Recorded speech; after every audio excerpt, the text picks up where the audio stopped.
saying, Hello, Craig. Hello, GameBot. What did the transcript mishear you saying? the transcript thought I said Greg instead of Oh, As in yeah. Greg. Greg. Yeah, I've seen that mistake once or twice. I usually catch it because it's right in the beginning, but not always. Um, Last time on Well Dressed Bones, our players were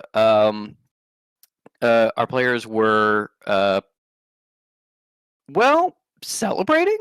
I would say they were celebrating the fact that Fish and Kekano are alive. That Henry has been rescued. That the others managed to get out of there, and have been having a little bit of rest and downtime as they kind of finish up their last few things that they need to be responsible for, with a nice dinner, a nice celebration. Just them. Plus Henry, plus Fish's landlady, plus Elise, who invited herself, plus Jamal, who was in the woods. Um, and as Cal has come back to find that the news of her sanctum has apparently been very widespread now, and all of the other necromancers seem to know, as well as warnings that remnants are now seemingly on the loose due to the escape that happened in a previous arc. Um, they are sort of settling in for what they're going to do for the next emergency that's over the horizon. Um, Fish still sans three fingers is contemplating working with May and Goph out of the sanctuary to get some sort of prosthesis or something. Maybe Goph has a little special something in mind. And there is also the issue of potentially, going to the sanctuary and finding out more information about what exactly is happening with Metal, what's happening with Sinner, that whole kerfuffle.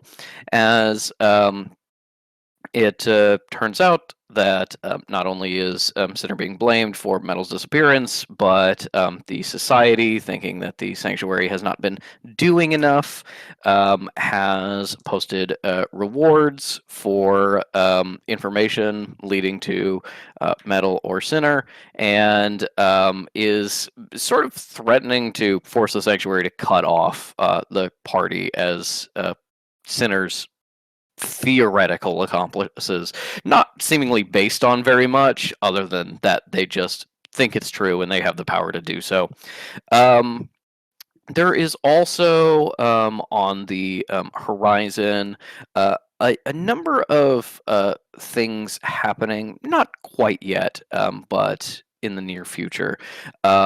There's some meeting between the Abomination and people that seem associated with the Maharu in England coming up in about a month, with records you found of transports and arrangements for this meeting and the delivery of or exchange of some type of goods. Maybe a potential lead on where the abomination is actually based, so that Fish can eventually get their real fingers back, assuming they just went into someone's pocket and they are still around.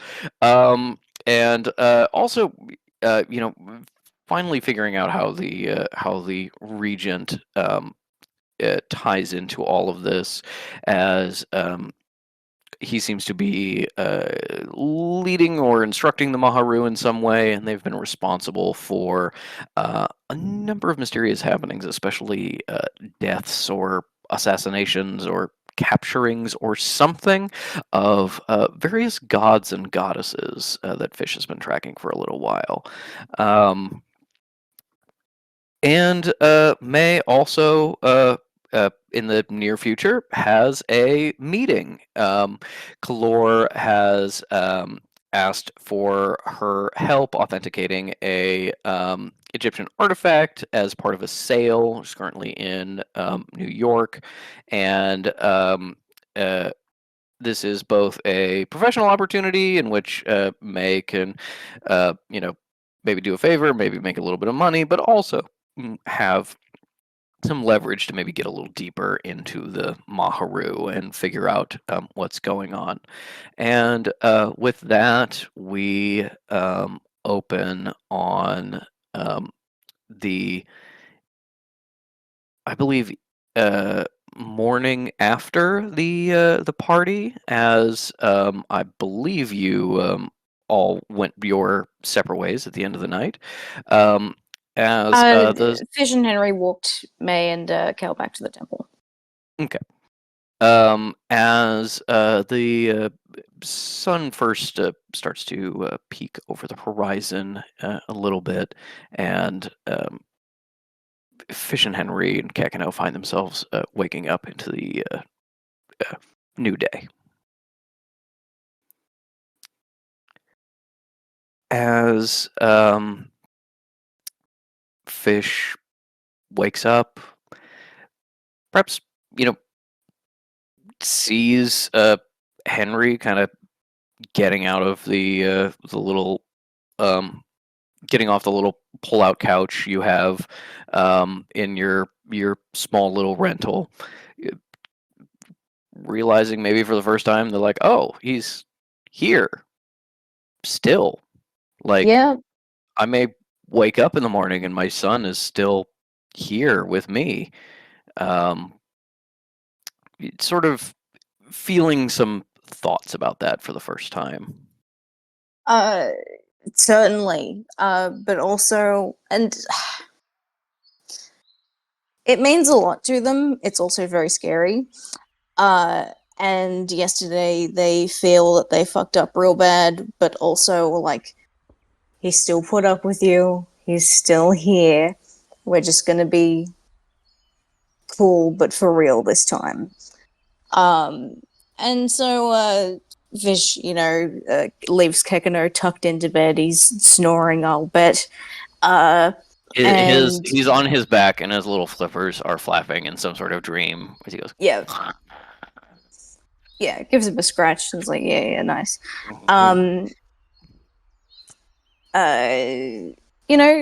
Gets up all cool and casual. And I haven't been mentioning this, but like they have been fumbling with things in their left hand lately because they only have 2 fingers. Yep. And so like they go into the kitchen to and like call out to Henry like, oh hey, good morning. How do you like do you drink coffee or tea? I'm making a tea. And then like goes to get the thing and fucking drops it. Immediately just like goes to grab a mug, the mug shatters. You don't even like pause a step, you just go with the other hand and take 2 mugs down. Gonna have something done about this. Yeah, something has to be done about this, truly. Henry just like watches the cup shatter and goes over to grab the broom and dustpan as he walks over to you. Just goes, I'm mostly a coffee drinker, I think. I'll have some coffee. Yeah. All right. Cool. Well, you tell me how to make it, and Well, I know how to make coffee. I'm 96 years old. We discussed this. As in, how do you like it? Or you could do it yourself because you're a grown man. Yeah, I mean, I'm mostly, I've mostly been subsisting off, whatever I could get, cheap coffee, diner coffee. I guess like a little bit of cream and sugar. Okay, well, we got a fucking press in here, so don't even like we got a luxury stuff in comparison. So yep, let's. I think no, that it was a mug I dropped, not the sugar. You get the sugar down because I probably will drop it again. He just kind of reaches past you, gets out a little thing of sugar. This is also not like your kitchen so much. Oh, This is like the shared kitchen between you and the landlady. It's kind of the dividing line between it's her your part. fucking French press. Yeah, between your like room that you're renting out and the rest of her house.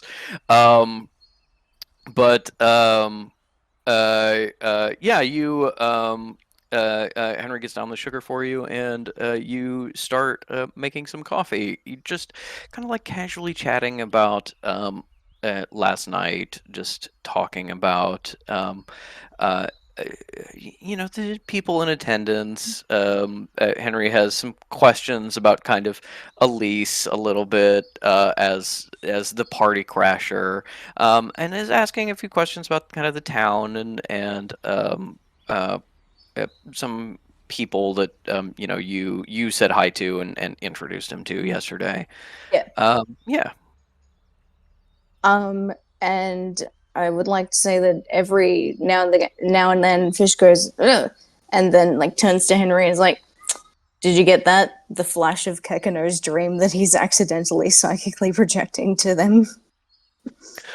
I thought that was I thought that might have been just me, but yeah, it was very fish themed in a Yeah, way that impressions I get usually aren't. those mermaid-looking folks are called the Mimiquisu. I could take you to see them sometime. No pressure though. No pressure. Oh, uh that's interesting. Um it's and they're like real. They're like actual mermaid people. Yeah, yeah, yeah, they are. There's two kinds of. There's probably more than two, honestly, as there are with most things. But there is more than one kind of mermaid person, and that is one of them. Okay. They like me because I gave them fish one time.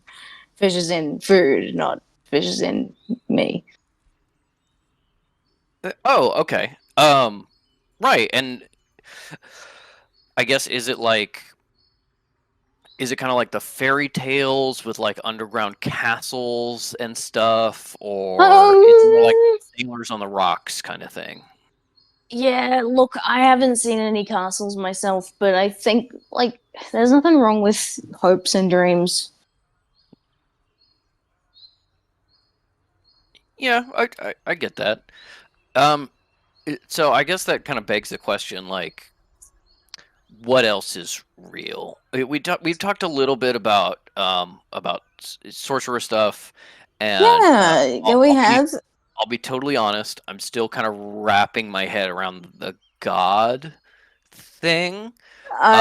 Yeah, yeah, But yeah. like, you know, are zombies real? Are vampires Yes, real? Are yes, werewolves? Okay, okay. kind of. So They're like it's just mostly all yes. Okay. not all. Yes, you haven't listed everything in the world, but like just you say it to me, and I'll tell you if I know if it's real or not. Okay. Werewolves, you don't really have to worry about because, like, okay, you have shifters like Isle, but you don't really get traditional bitten by a guy and then turned every once in the full moon werewolves. It's mostly by choice. Uh, okay. Who's Isle? My friend the snake. Right, right. The snake necklace from the party. Yes. Okay. Yeah. Yeah. Poops in the houses and the things. Yeah. Mm-hmm. Mm-hmm. Yeah. Um, No, we yeah, talked about that. we had some good times together. She liked being a moose. But being a Okay. wolf, she was the most powerful, so it kind of ended up becoming her thing anyway, even though the moose was more thematically her thing. That was pretty fun. Okay. Yeah. Sure. Um and um and okay, so this is so it's not like a bad thing. You can just like do that. Yeah, if that's your thing, that was her magic discipline. That's the thing that she learned to do. I don't know if we could get you turning into an animal. Is that something that you're interested in? Uh, I mean, I don't know. Oscar used to kind of tell some old stories from like the old country, old legends and stuff about Mm. some people turning into animals and like animal messengers from the gods and stuff like that. I really liked some of them. So I guess that seems interesting. I don't know. It's okay. It's day two. You know, we can take it one step at a time. If Yeah. there's a concept that springs up an interest, then we can have a look. Uh, no hurry, no pressure. D- I feel like I kind of like I've just gotten to reckoning with being able to see things and convince people to do things. And now I have like black flames that come out of my hands sometimes. So I think right now if I think maybe I'm good for now. Yeah, no, totally get it. I will just translate for the animals of the forest for you. Animals talk. Well, if you can understand them. Okay. Sure. Why not? Okay. Yeah. Sure. Okay. Yeah. You remember the squirrel attacked me. You laughed. You liked it. Oh, okay. I kind of assumed you were joking about the squirrel talking, and you just had like done something to the squirrel to piss it off. Oh, well, always. Okay. Yeah.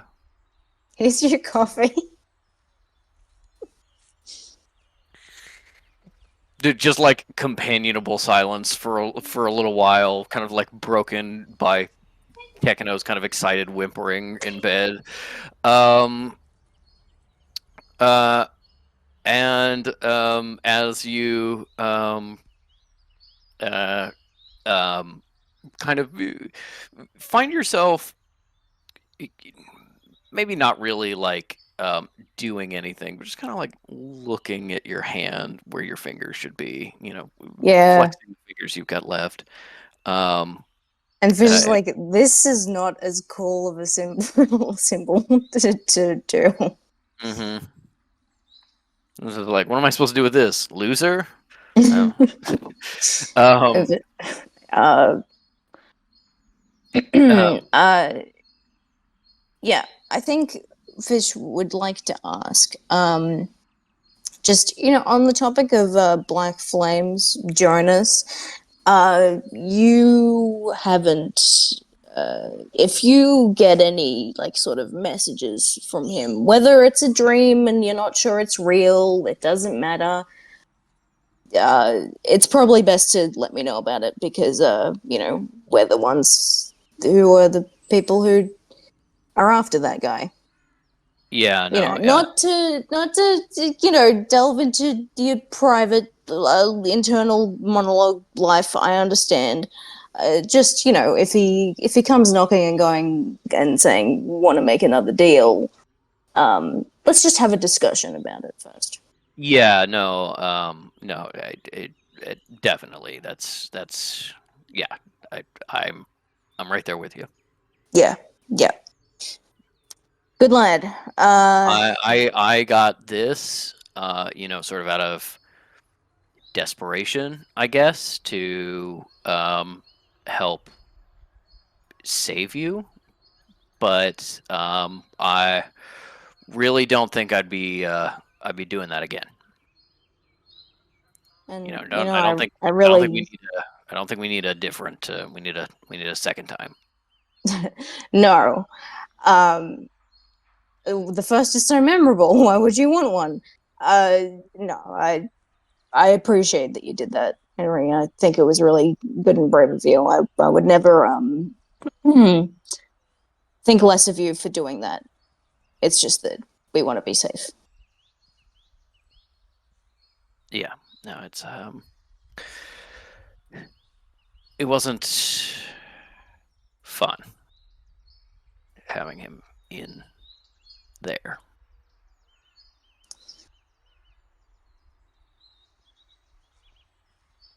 He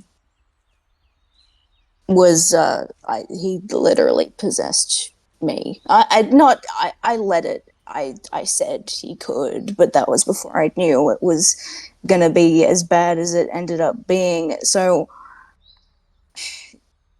I guess my one hard and fast rule, Henry, is if whatever the situation calls for that you feel needs it, I'll go with you on it, but never let that demon into your body and mind.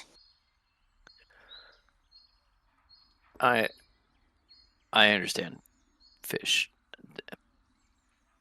Thank you, and I'm sorry you lost your hand.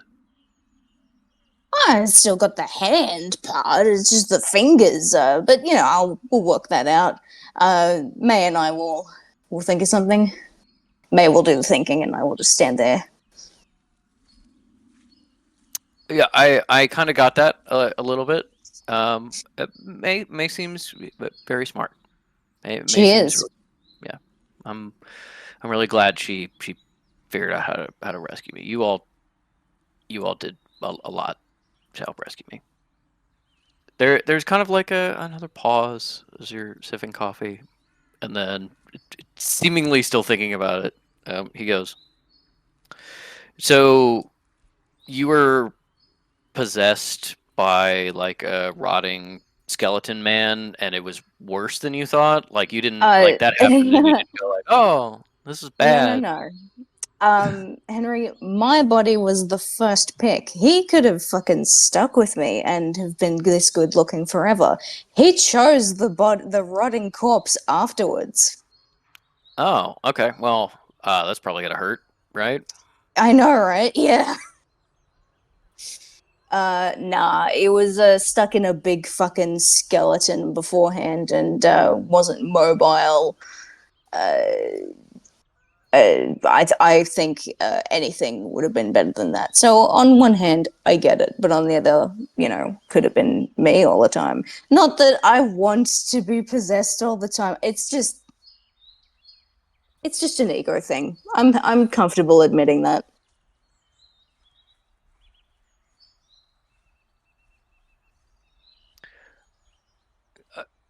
Okay, yeah. No, you see him like kind of start to joke like, oh yeah, no, I can see how that would be a problem or something, and then kind of like realize he still doesn't know you that well in order to make that joke, and kind of like hold it back.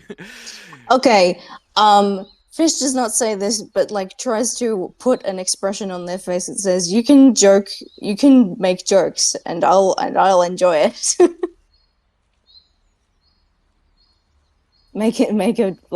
Make a joke about me. It can be mean. I'll be fine. Project beaming the thought into his head.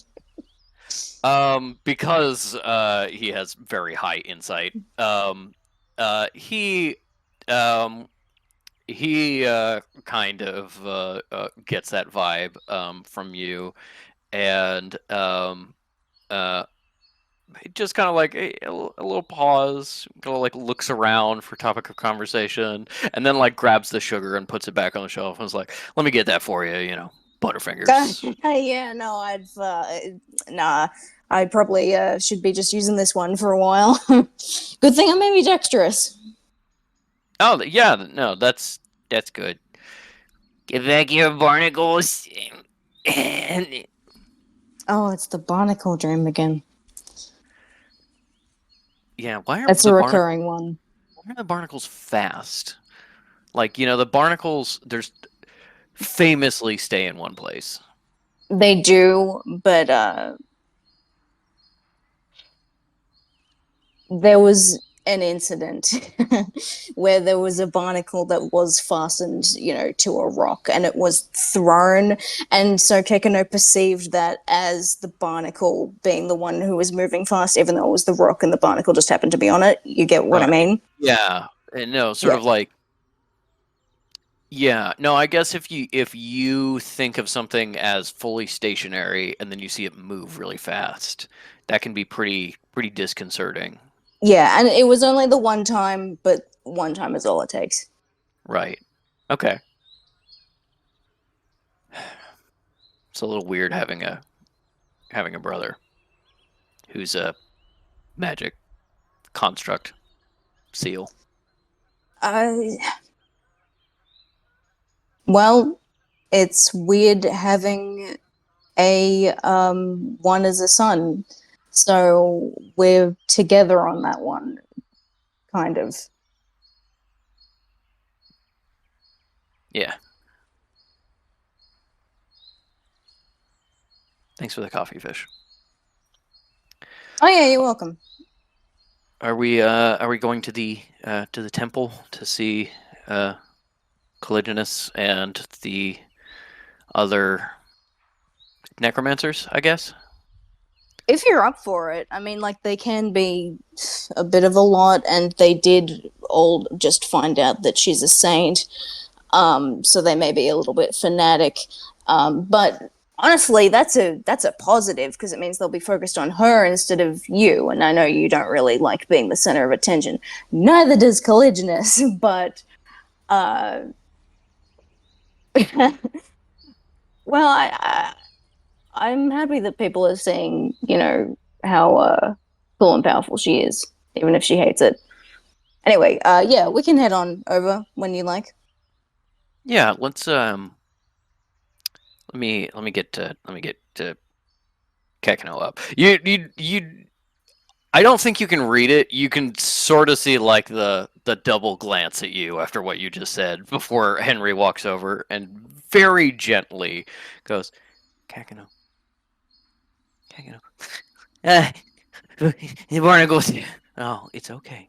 Barnacles aren't here. Do you want to go see Caligulus? Yeah, okay, that sounds really nice. Okay, do you want to walk or should I carry you or carry me? Okay. Oh, Henry, he likes to go up on the shoulder. So, do you think you'd be up for that? He likes to feel Yeah, tall. yeah, no, okay, yeah, sure. It kind of like settles Kekino on the shoulder, very like carefully, like bracing him from all directions. And he's like, Kekino, you're very damp. Um, and It and means he's healthy, like a dog's nose. like a dog's nose, but it's the whole body. Yeah. Um, and as Henry is being very overly cautious with Kekino in a way that you probably find pretty sweet. You head on out and start hiking through town, hiking up to the temple. Um, Oh, I thought of a very quick potential nice bonding thing. While they're hiking to the temple, Fish hmm. is like, okay, so I can see magic, but you can see just things. So if I turn on my Eldritch sight, I can see that that tree has some powers in it. If you're up for it, just turn on your site and you can maybe tell me what you see, and then the two of us together can figure out what the tree does. Oh, yeah. Okay, sure. You're walking past a tree. There's This has been a not mystery to you since you moved in. You probably noticed this like walking through town the very first time and just went, I should look into that or ask May about it. Anyway, and then just kept doing that every single time you saw it for now months at this point. Yeah, go ahead and you turn on Eldritch Sight. Give me a perception check. Perception or Arcana. Do I have how's because we've had a long rest overnight, right? Mm-hmm. So that's another exhaustion level down, but Another still, exhaustion level down. Correct. but still two left. You should have two left. It should be minus two. Yeah, cool. Um, That's 4. Okay. 4. And Henry gets a wait, he's using True Sight, which means he gets math 25. Okay. Well done. With a 25, you look at this, you see magic flowing through it, and you're looking at this tree, you look at the trees around it. This tree looks almost identical to every other tree. It's just kind of on the edge of town, and it's kind of glowing faintly with magic. And that's as far as you can tell the only difference. That's why you kept thinking I need to ask like May or somebody or actually investigate, because you were just it's a magic tree and you have no idea why. Um, as Henry kind of walks up to it and is looking at it as you walk past, he's like, I, I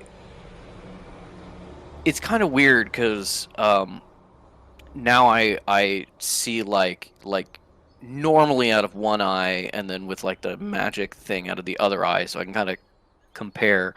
And it just looks like kind of a normal tree, I guess. Looks healthy. There's no like illusions or anything. Seems to maybe have some like magic around coming from its roots or something.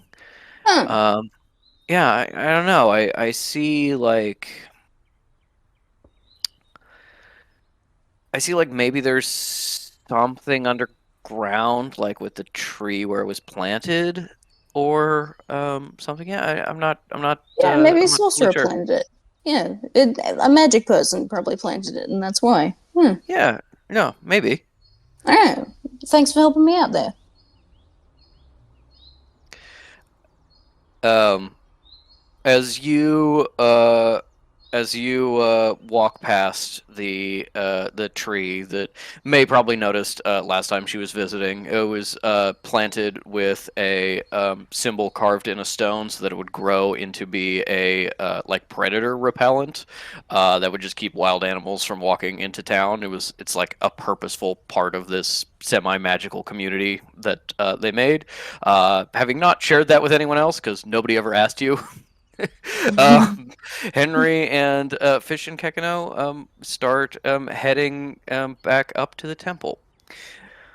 Meanwhile, in the depths of the temple, Cal has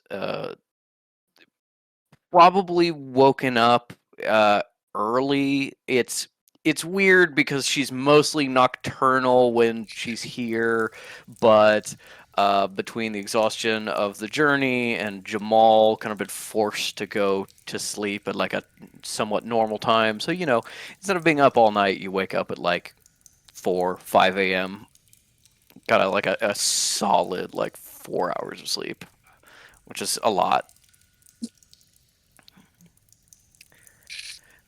And May, by the same token, is in a different room, probably still sleeping.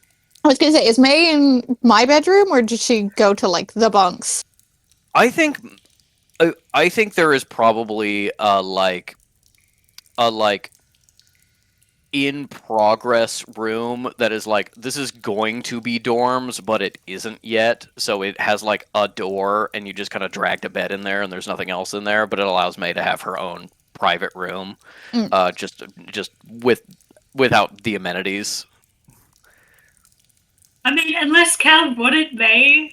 Yeah, unless Gal was like, bring my guest bed in here. I mean, I think May usually sleeps in Kel's bed when she stays over. I think Jamal is always like, "Oh, we'll put May in my room." And she's like, "No, why would I do that?" Why would I put May! Mhm. I need if you don't have a hand on May at all hours of the night, she could go somewhere. So I would say if Cal would probably like be like, especially because they came back together, she would probably have that open invitation for May to sleep on her bed. But if May was like, I just died. I'm gonna have to fart a lot in my sleep. I think May would probably be actually looking for comfort in this specific instance, to be honest, Yeah. even if that comfort is the sound May's of Cal sewing. Do you know when you die, you desperately want cuddles? And she's like, I want to ignore that information. Not relevant to anything else. Yeah, the sound of Cal going through her paperwork. It's the sound of Cal writing Miss Solomon Reese on a bunch of pieces of paper. That's all her scrap paper. It's just on one side is is She's managed to conceal it from May thus far, but one day one of those left out, and May will be And- like, "Ah, And Jamal's must like, come back." oh yeah, it looks pretty good. It's for political reasons, May. It's for Mhm. political reasons. Jamal's like, I will have I will support your political marriage with Solomon Reese because I would like to get cucked by Solomon Reese. I need to Pretty be in much. the room.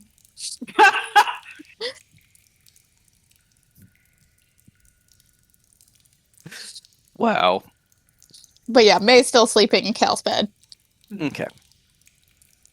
As Cal has probably started working on May's got one of Cal's like prototype Kekino stuffies, and it's just like, Yeah.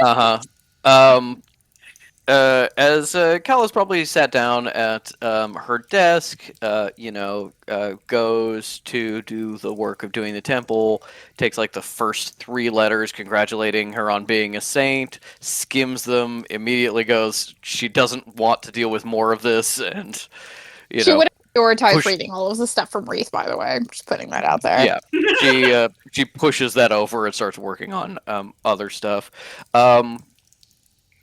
Wreath's messages are not just, especially as you start opening a couple of other ones, a couple of other letters from other abbots and ruling councils and other bodies from various temples. Some kind of patterns emerge. You don't know a lot of these people. You haven't met the vast majority of these people writing to you in any way, shape, or form. Not even like in passing in the catacombs or something like that. You don't know them. So there's a lot of very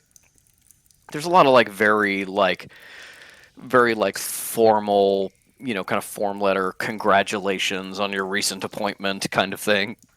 Some things are perhaps a little more personal seeming, like just shots in the dark, inviting you to visit their temples and things like that.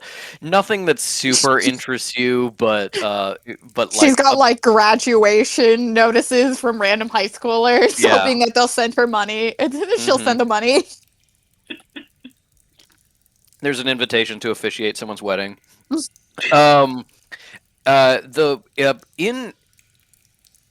In general, they are all either very formal and stilted, or a little bit fawning, and the difference seems to be a combination of kind of how well they align with you politically.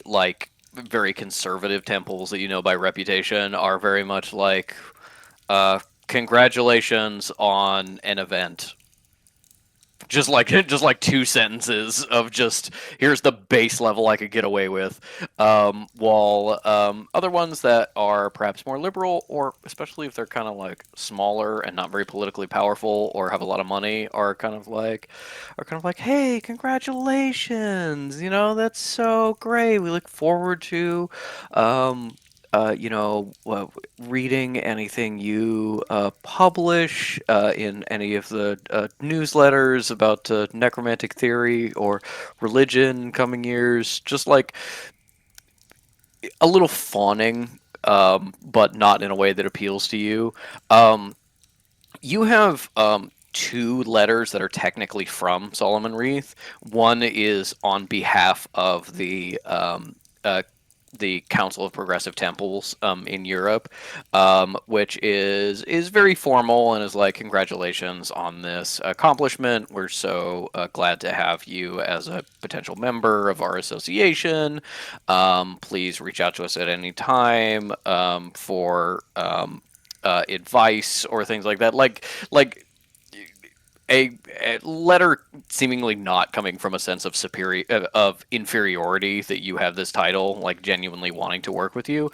And then there's a personal letter from Reith that is a lot more like congratulations. Both from meeting you and from reputation, knew you were very talented, but I admit even I couldn't imagine you rising to such a height so fast. You're a credit to our people. Please reach out to me if you have anything that I can help you with, any advice I can give you, or if you want to visit our temple or visit Ireland. If you need any political advice, I'm here. I'm a willing ear. I'm a friend. Like very not fawning, very like treating you like a professional who accomplished something in a way that is kind of refreshing compared to the other letters. You do remember that Reith was actually the author of pretty much the only book you could find that mentioned Bargists. It was his research that you found in the Grand Library, that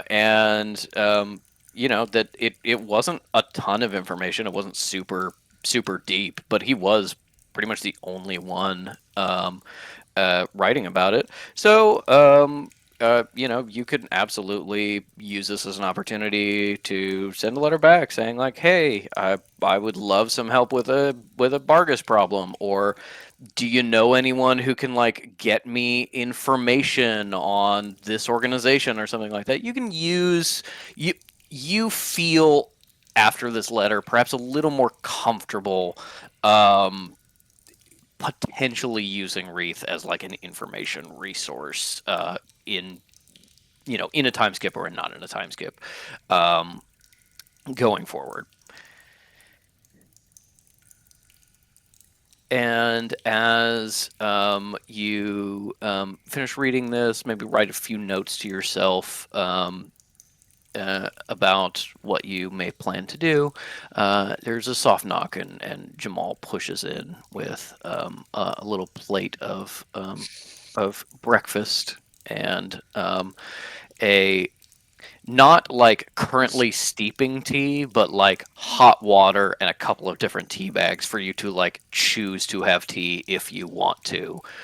Maybe because he's going to try and convince you to go back to sleep instead of having something caffeinated. But he also accepts that that's probably not going to work. He carefully puts a plate of food down in front of Cal and then throws a piece of toast in the air for May, and she snatches that out of the air like a dog. And still entirely asleep. No, I do think he's got like a little separate plate that's just like some toast and some jam, things that don't need to be super hot, that he just like puts on the side table next to May's form. May rolls over and almost grabs him in her sleep, and Jamal dodges out of the way. Good morning. Oh, good morning. Was the dinner fun last night? Remembers he stalked her. It was, I think, relaxing for Fish after the ordeals. Yeah, no, of course. Dying does seem traumatic, I guess. Yes, I've been told. I think May got out of it pretty lightly considering, but she's dead tired. Yes, we'll make sure that she can rest up. Kind of like the warring, like, I do like May. She genuinely needs rest. Being like, I want to sleep in this bed. Get out. Go to your own room. I'm sure you could rest better in your own room. As kind of settle in, Jamal helps you kind of sort your paperwork, and you see him maybe not trying to be subtle, but maybe not drawing attention to himself, kind of like slide over the message from Reith and is like reading it over while buttering a piece of toast. Does it say, "Hey, baby, you up"? Jamal goes, I can't have even more competition. I can beat Fish. I can't beat Reith. You can beat me?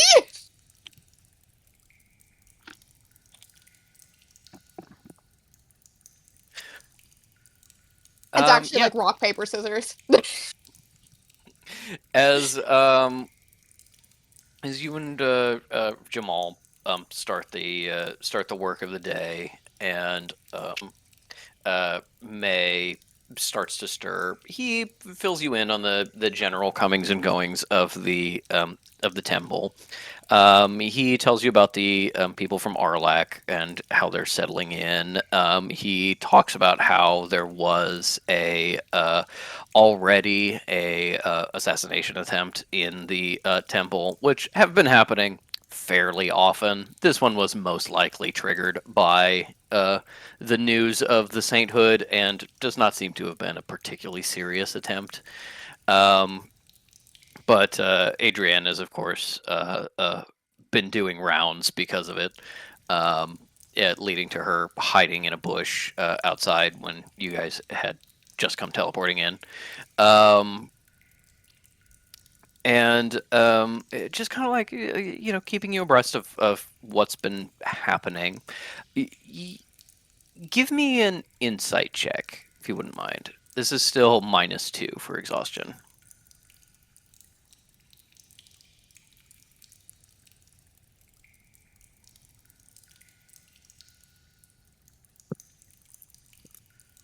$18.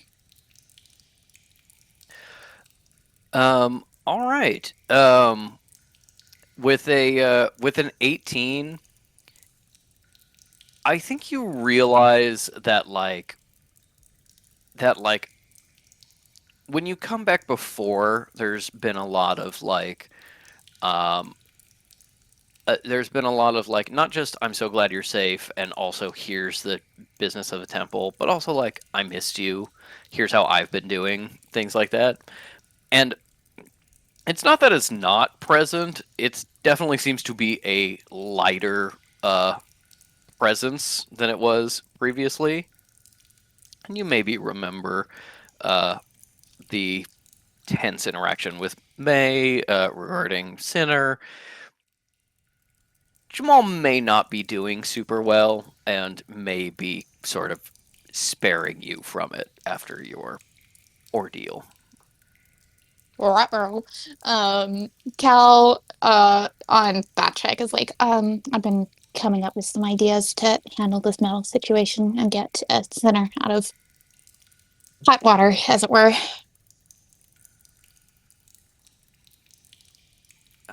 That's really good. Do you know how? Is there any way we can do that?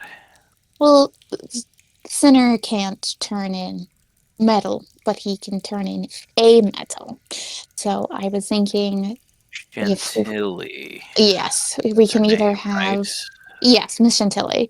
We can either contact him and have him maybe take her in and explain that he was not the one who spirited her away, or if we can get someone else, if he's unable, at least if we get someone else to take ownership for metals leaving, even if it's Chantilly claiming to have ran away, then that would also help. But if Sinner turns her in himself, then he will really secure his reputation with the society and perhaps get some money out of it. Cal just saying this with bad opinions on Sinner, as Jamal is like, why the fuck would he want that? Yeah, you kind of see like Jamal doesn't react to that news because he is thinking about other things. You're like, we're gonna bring Sinner back, and he can prove that he's a good guy again. And Jamal's like, yeah, no, that would be good. Sinner's back in Sudan right now. Would he come back? I'd have to convince him. We're having a call tonight, so maybe I could convince him to do that. And then you're like, and Sinner can get like the reward and stuff like that. He's just like in his own world and doesn't really like register that as kind of a nasty thing you're saying. Not fully nasty, just about Yeah. like practical, about being like, yeah, he gets fucking money or whatever. Mm-hmm.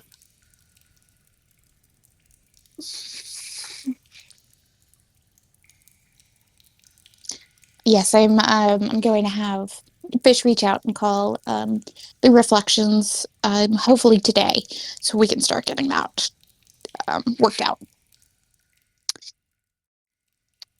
Okay, and I guess I'll warn the rest of the temple. Yes.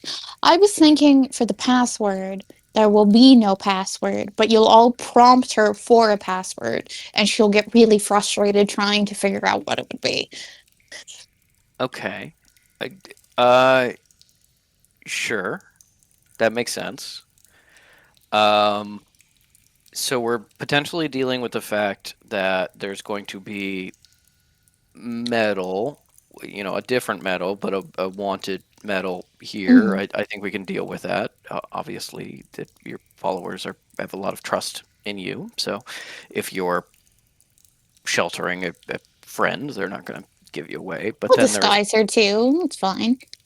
But then there's also a different you, which raises some concerns probably, and then there's going to be a different fish, which I think is kind of the big issue. Well, very few. Cal's like misunderstanding that. But very few people know what I look like. So even if the other Denier is not wearing a veil, not many people will realize that's an issue. And Fish is always so chaotic and nonsensical whenever they're in the temple, anyways. So. Yeah, I'd say that's kind of my concern. That like there was one fish and now there's two fishes, and like having fish live in the town is already pretty bad, and then there's like a second one who's interested in you or reflection. Not at all interested in me. No. Zero issue there. Right. No, just in reflection, you. But it was totally different. Yeah, but that could also be a concern if fish or reflection fish. This is complicated to talk about. Ezekiel Flounder is the other fish's name. That's such a fish name. Yeah. If Ezekiel starts kissing reflection Caligulus here, who they'll just see as a random blonde. Okay. Sure. Yes. I suppose if reflection Caligulus doesn't speak and is maybe wearing different height shoes than you typically do, then it will not be suspicious that Fish is spending a lot of time with a shorter woman in all black. Right. No, that makes sense. Cal is like, no, wait. We have a lot of short women in all black in the temple. Also, a lot of short women who wear all black in the world. I mean, I don't want them to be spending a copious amount of time in the temple. If I can, I'll have any all hands meetings be at the house Fish is staying in or somewhere else. But That's I don't think kind it's... of my concern. Maybe we don't bring them to the temple at all. Oh, Maybe we meet them No, somewhere else. I'm going to try and completely ban them, but I don't know if they're going to get in like rats. Right. No, what I'm trying to say is, do we just try to ask them not to come to the temple, or do we say We do we should- say We need to distract them with something that they would want more than the temple, something that they care more about being in the temple. I don't believe that Miss Denier has any aspirations to be a abbot, so I don't think she would try to take about it. She might be interested in the infrastructure or something like that, but Ezekiel will find that boring. What they are interested in is you, so we may need to use you as bait. oh, okay. We'll just put you out at Fish's house, perhaps, and just keep you around there. Okay. What else would they want? Kekano, but they already have a Kekano. Henry, maybe, but that only will work for Ezekiel. Denier won't care.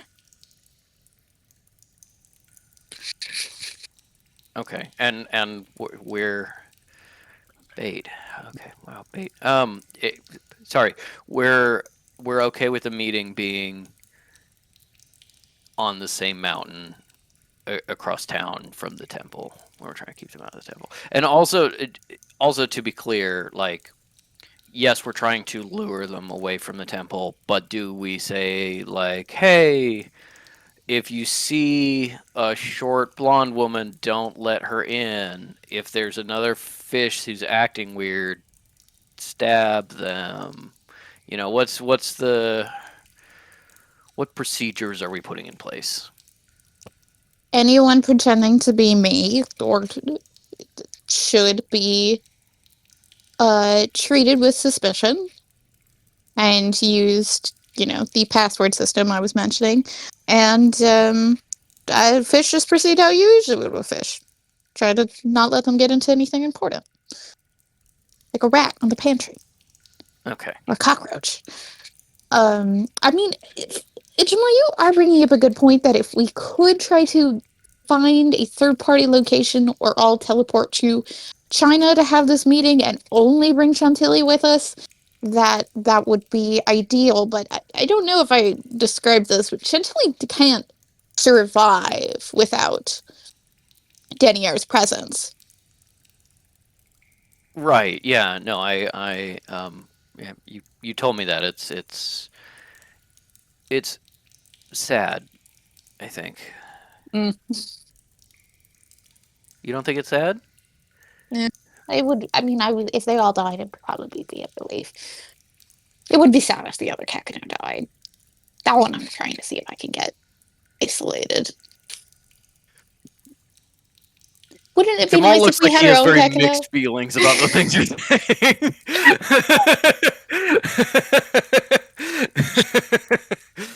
Yeah, Jamal does not seem super comfortable with kind of the path you're going down here. He's like, doesn't respond to that question. he's just like, he's just kind of like, I was gonna say, like, maybe we get a hotel somewhere in a different city or something like that. You're talking about like assassinating them. That's concerning. Okay. Sorry, what was the question? Oh, wouldn't it be nice if we had our own Kekano who could just live in the temple all of the time?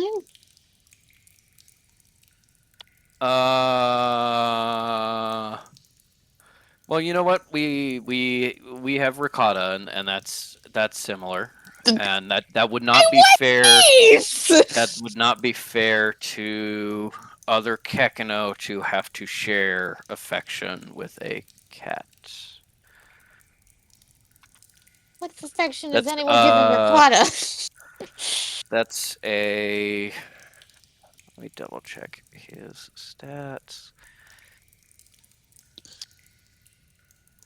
Jamal. There's my J's. Oh, okay, cool. So that is a 2 on that deception check.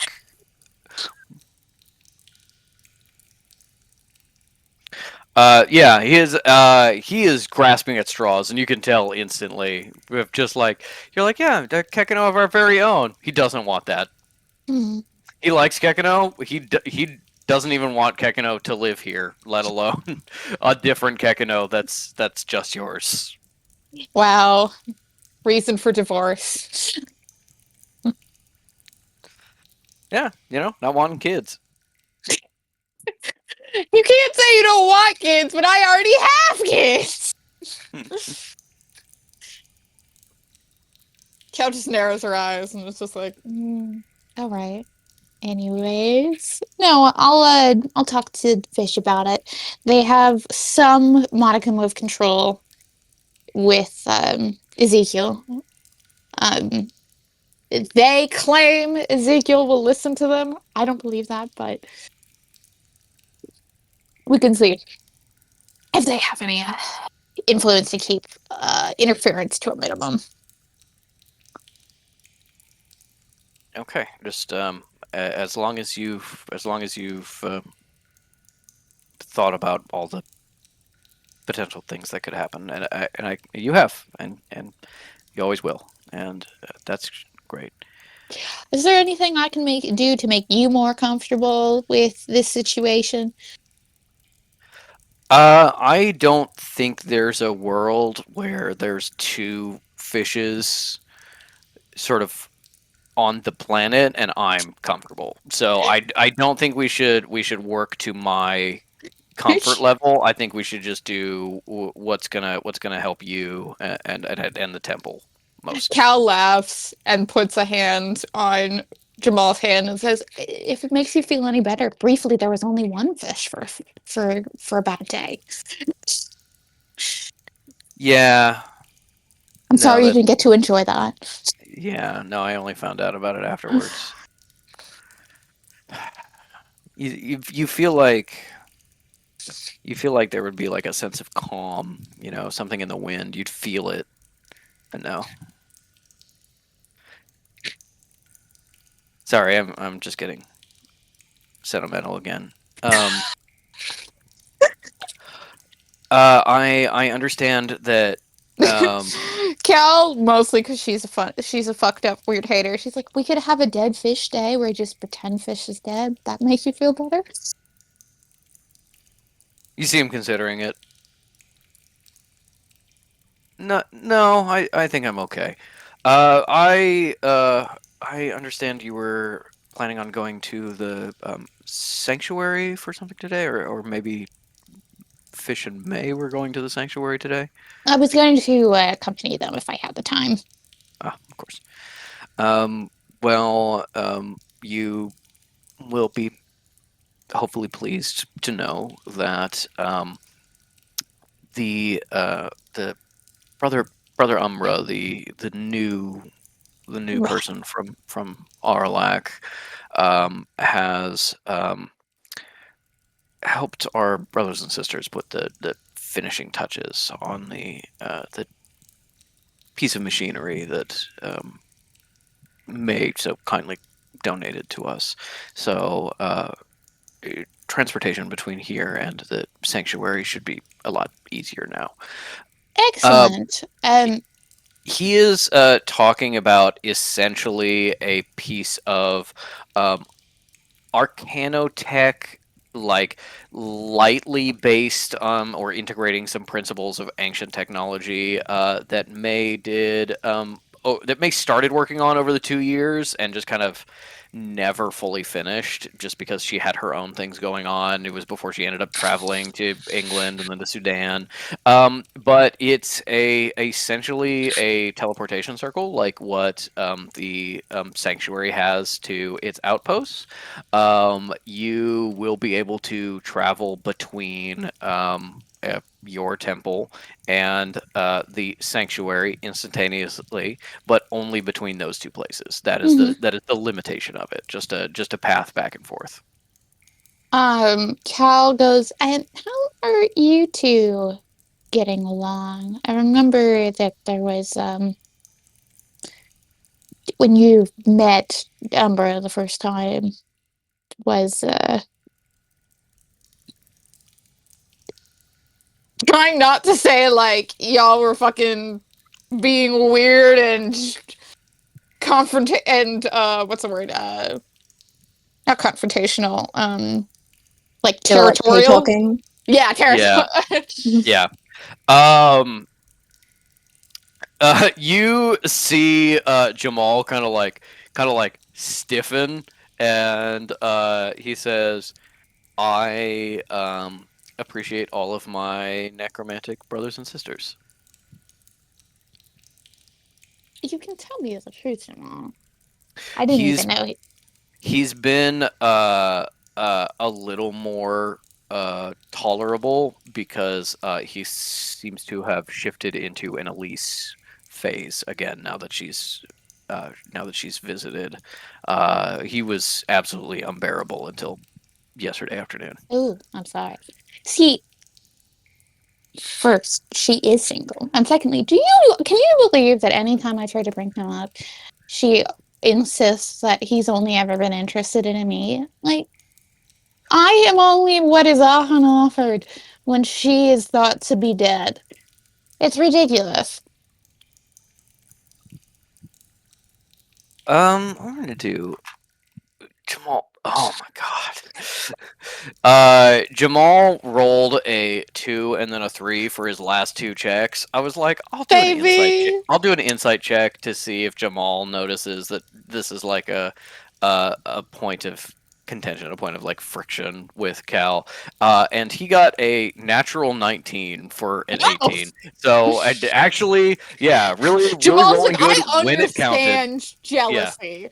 I get it so hard. Really rolled well when it counted. Yeah, I think at first he like goes to answer and then he sees that like he kind of gets the implication behind what you're saying that you think of yourself in that way too, and then he says, Caligula Denier, I have never had an interest in your sister, and her being alive or dead does not matter. May starts snoring loudly.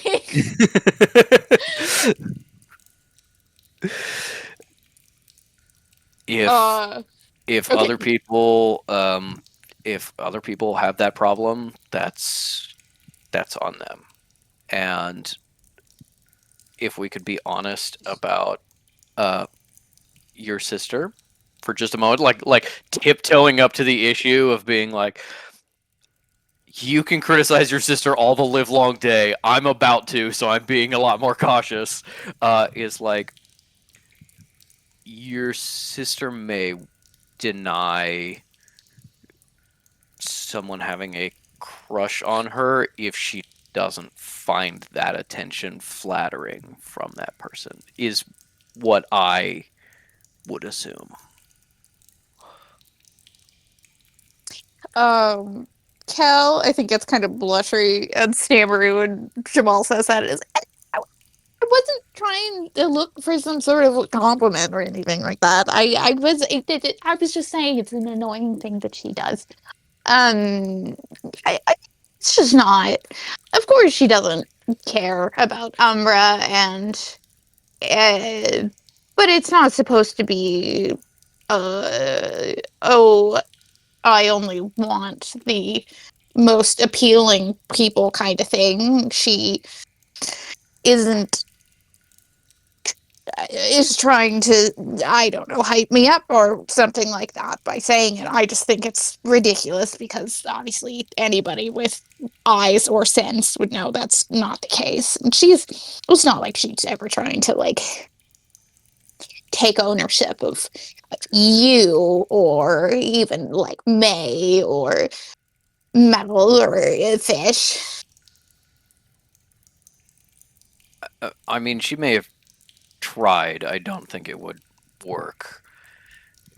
Your friends like you. They're maybe they like Elise through you more than they like Elise. If that makes sense. It does. I thought when they first met her I thought that was going to be different. But they don't actually seem to like her very much. The Fish almost had a breakdown last night when she showed up at the party. I had Yeah, to remind her that she had children. yeah, no. He's like, yeah, Elise has this problem. Elise has this problem. And then he like runs up across that mentaling stumbling block about like when you're about to say something too far. And it's like, my mom's a bitch. Yeah, your mom is a bitch. Wait, shit, take that back. I'm not allowed to say that. Oh, Um, not relatable for anyone in this chat. you you kind of like feel him approach this line, and he's like, well, May still seems to really look up to her. I assume, maybe. I think so. Maybe. So Maybe. I think that, yeah, maybe everyone likes Elise okay. And of course they everyone loves your niece and nephews, so. Mhm. Well, I appreciate your attempts to show priority.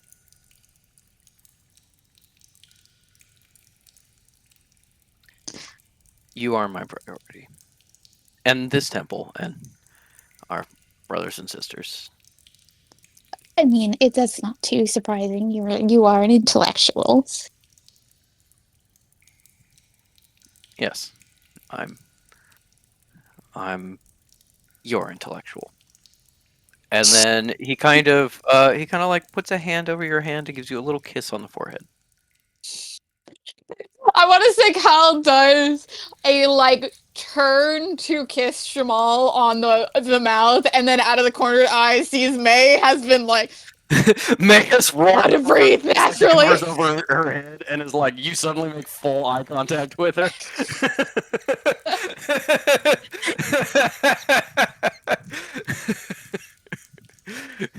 You freeze and May goes,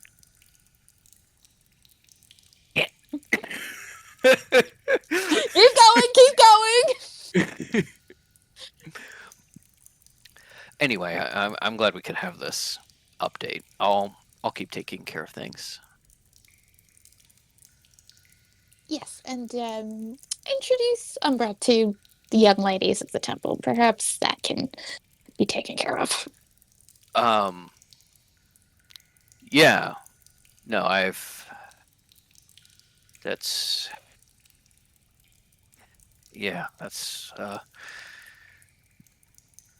We I'm haven't sure had a that wedding maybe yet. is a- We do need to have one at some point. We're probably with someone from another temple, but I'm not quite sure if we're there yet. Maybe they'll just start sending us brides. That does happen sometimes. Oh no. Does that really? I've some of the others have talked about that, and I assume they were joking. No. They might just start showing up here, especially with all of the Saint news. Oh no. Yeah. Just make sure everybody's prepared for that. Yeah, no, I'll have to. Nobody's and there's no marriages without my approval. Yeah, I am of out. course, of No course. one gets to approve anything. Naruto, definitely not Beliala. I understand entirely. We've already had this issue with Elise when you've been out and she's been here. So Yeah, I understand. She's not even a member of this temple, and she's trying to marry people here. So yes, she is ordained. Well, if there is anything else, let me know. Otherwise, I believe Fish said that they were going to bring by Henry at some point. I do want you two to meet so you can know what the true nurture versus nature nature argument in action. And yeah, that's all I need for you. I'll I'll try and let you know before we leave for the sanctuary. Okay. I I forgot May was sleeping in here. Good thing she didn't wake up. Cal goes, yes, sleeping. Oh. Abbot Denier, I will let everyone know what they need to do. Have Thank a good you. morning. Good morning. And he stepped out. May goes, More like the moment the door closes, May like immediately like props up on her elbow, like, you know, it would be like parodying seduction if she worked so close. Well, that was a bit odd, wasn't it? What's his problem? which part specifically? My goodness, that's a good point where to begin. But they're going on about fish and the reflections. That was. I understand it is upsetting, and it was upsetting for all. Cal I was realizes about at to the say. same time I do that May has never learned that the reflections were dating. Oh my god, you're right, she didn't! You. Yeah, you know what? I'll have her bring that up in a second. Keep going. Yeah, I don't know why he's got. I understand why it would be upsetting and shocking to him. Oh, you mean... Now, I do want to check that I heard this right. Your reflection and Fish's reflection, they're... Romantically involved in some way. They were a month ago. Maybe that's done. Can May roll for a little bit of insight? Sure. Mooney, I regret to inform you that's a dirty 21.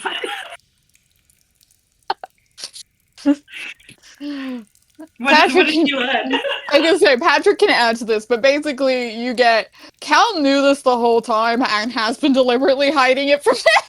Yeah, and you also get the maybe that's not happening anymore. Is Desperate. more based on hope than evidence. Does May get the sense that Cal was hiding it out of like personal embarrassment or something else? Yes, like What is she deeply like embarrassed, like doesn't know how to have a conversation about this, kind of like low-key traumatized about how Andy was talking about this. Not that May would Not think May about knows the about idea of that. being like, I've already talked to somebody who is a bitchier version of you about this, and you were nasty. I think May like tries to be tactful, kind of, as she says, well, you know, from what you did tell me, they do seem to be very different people. I mean, especially what you told me about my reflection. So I'm sure it's fine. Yes, But it's like staring at Cal, like, is it? yes, your reflection had a vendetta out for Sinner and seemed to have interest in killing him. So I have a theory about the brain being mirrored and that causing problems and stuff like that. And I mean, it's good that it came up so you can know before they come here, as I'm sure that would have also been very jarring for you to find out and potentially see. Yes, I imagine Fish would also find that jarring. Staring again at Cal. Knows. I see, and Glitches, I have to ask, was I deliberately excluded, or was this also an act of self-preservation? Didn't seem relevant. It's not like I told Fish. Fish found out the same time as I did when we went to go to their house and they captured us. And then everything was resolved and we rescued you, and it didn't seem relevant to share the information, as you know, Fish is so flighty that it would hopefully not be relevant. Also, they could have died. I really wanted that to be the solution. May has the thought of, oh, I get why. nervous about this. This is profoundly unnormal. You cut out for me. Basically, May has a moment of like, oh, this is why Jamal is bothered. There's Yeah. something fishy going on here. Yeah. If you pardon the pun. You know what? I think May is still a little too humbled by her like whole Jonas situation. So she's, I will not talk any further. Calicious has been very patient, you know, possessed.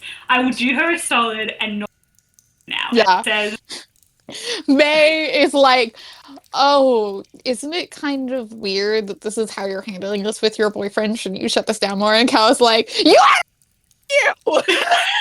yeah. May's like me. And What yeah, she call just up said, your ex? May says, well, as long as you two are both have communicated and are okay with it, well, that's really all that matters, isn't it? Visibly Yeah. struggling not to get Yeah. into this. Yes, no. Mm. And I just really the only thing that's going to be a concern is the fact that the two of them are going to try to either bully or recruit Jamal or both. For what? Oh, they're evil plans reason, and reason. schemes.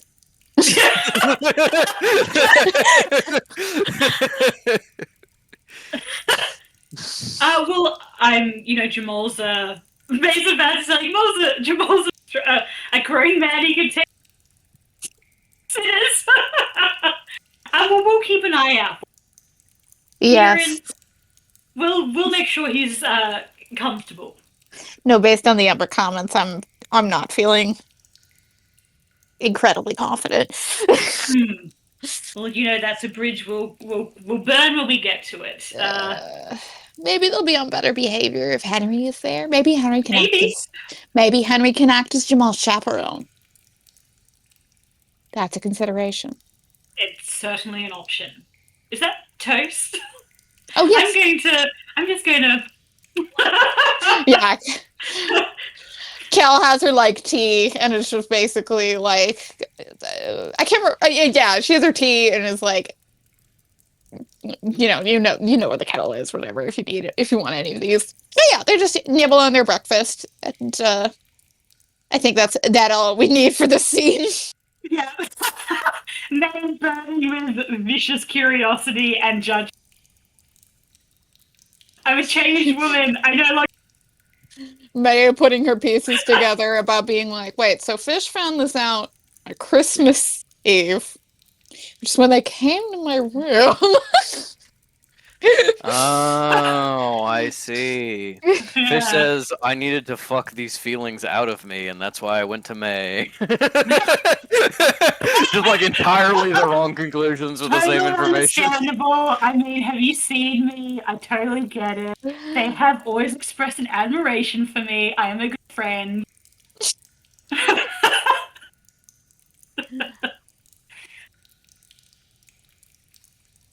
God. That was great. Anyway. Thanks. I imagine, hopefully, that was what the conversation last session with Henry was for one of you, but for me, Oh, yeah. awkward but entertaining. Yes. Mm-hmm. No, it was so funny when I literally was like, I kept trying to keep it as an important point that May was never looped in about the reflections, and I realized it in real time, and I went, ah!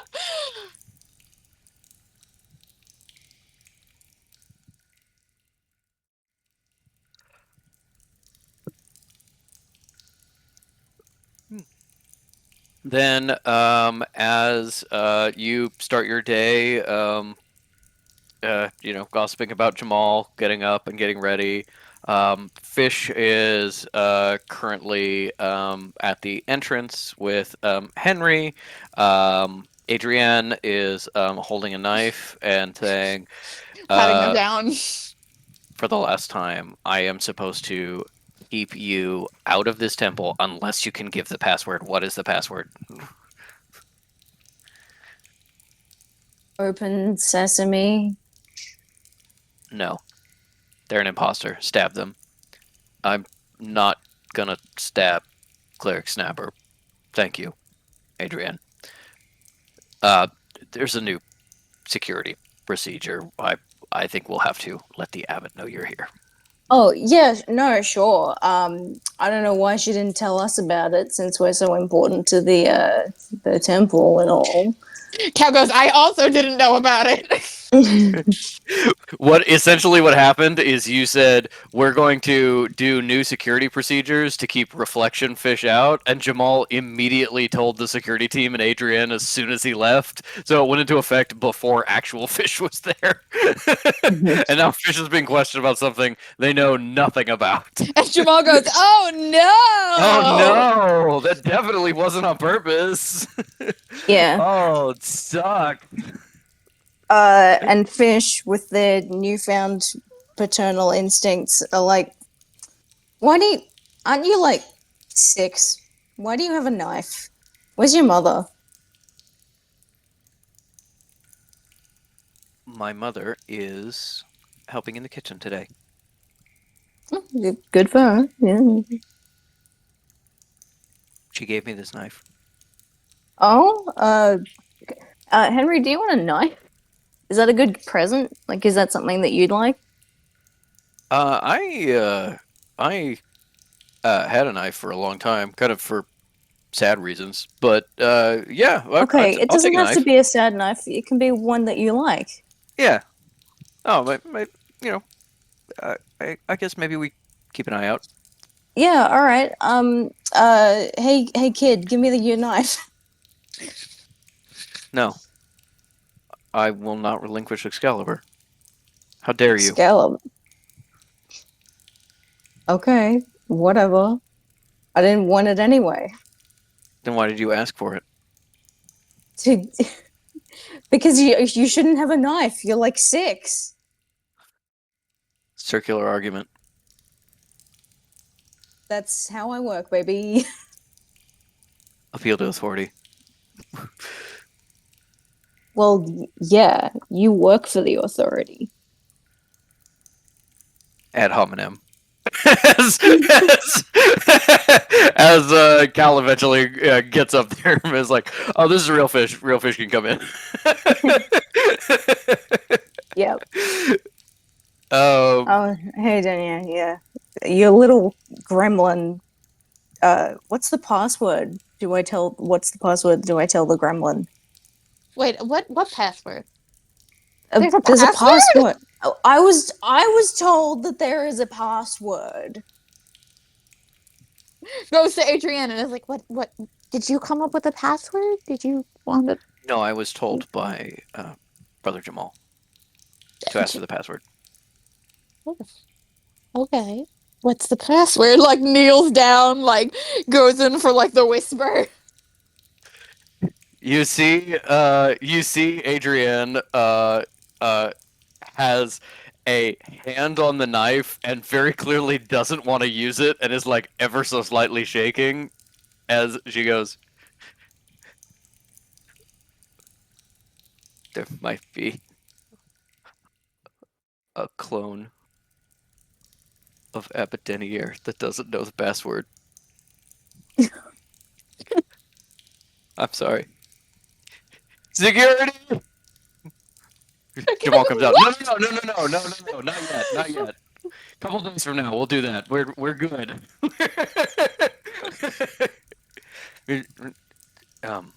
Collisionist, you told me, you asked for a password and there's actually no passwords. You said no What? password. I didn't mean to enact that now, Jamal. You know how enthusiastic she is. I only just mentioned it. And Fish is like going to Henry like, this child is crying. All right, well, now we all understand that from now on, everybody who could potentially have a clone is aware of this rule. Now, from now on, we will enact it. All right? Adrienne is like standing off to the side, hands shaking to her face. I almost stabbed the abbot. Yeah, I think May is probably there too.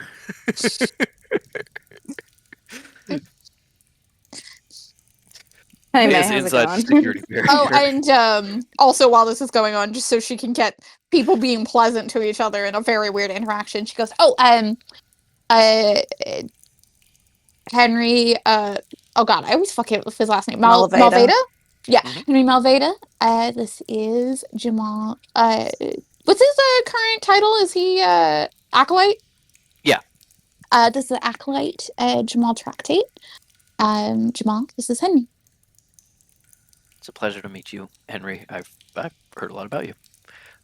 Yeah, I've heard some stuff about you too. Told you kind of run the library here and stuff. Yeah, no, we boast a really good library. Okay, that sounds peaceful. Yeah, I guess maybe I'll come visit. if absolutely. We don't have a lot of non-necromancer tomes in the main library, but my and Jamal's personal library has some fiction and nonfiction that are not related to necromancy. Yeah, plenty of fun stuff to read if you feel like it.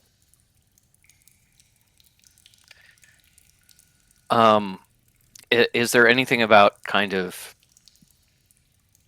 how to be a sorcerer or someone who uses magic, like a introductory thing?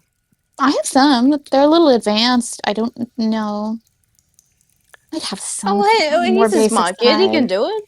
but I have some about If magic only and knew disciplines. someone who had lectured to young people at universities.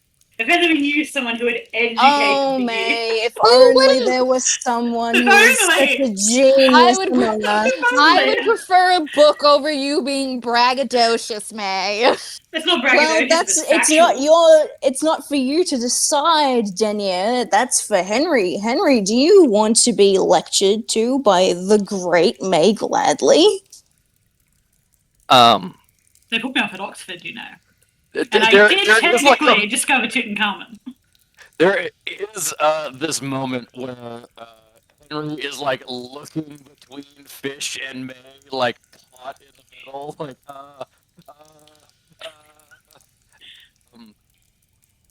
and instead of actually answering, he goes, "Well, I heard May that is busy, and there's a trip that two of you are going on. So maybe I'll start with the book, and we can discuss it later." Oh, May. diplomatic Henry, you get that from your father. What? Yeah, so Denier, do you mind if like he just hangs around here while we're off to the sanctuary to see Gopher about my hand? Cal looks at and is taking this very seriously and is like, I don't mind at all. I will tell you, I am trying to have us have the most excellent security that I can. It's not foolproof. Okay, Henry, you're okay. Full disclosure, sometimes people try and kill Denier, but you're not Denier, so you don't have to fucking worry about it. You're not the target. Oh, that's wow, really? That's as reassuring as she can be, and she goes, and if you got caught in anything or anybody tried to attack you to get to me, obviously it is an entire temple full of necromancers, and they would all be able to bring you, heal you or bring you back. It would not be anywhere near as dramatic of a process as what happened with your father. Really? You're in the safest place. But it is something that I don't want No, your I'd father be to quite yell at me serious. for. I'd be quite serious. If I was going to be stuck somewhere with a potential threat of death, I'd much rather be in a master temple than elsewhere. Henry, it's here or the landlady's place. Well, you I mean, can't bring. Oh no, you can't bring them into the sanctuary. Never mind. Do not go to the sanctuary. No, he's not fucking going there. Okay, I'm Just not going to the 'cause- sanctuary. I mean, the landlady's nice. Maybe if I just borrow the book. Adrienne like comes up and like seeing everybody else being like, "Oh, you're safe," kind of like awkwardly trying to copy them, like lifts up a hand and like puts it on his arm and goes, "We have only had 30 major injuries from assassination attempts, and they have all been healed without permanent effect." And I want Fish Hey! to take Adrian's little hand and just put it down and go, ask before touching. Why is it Uh, sticky? Yeah, you did put your hand away and it's kind of sticky.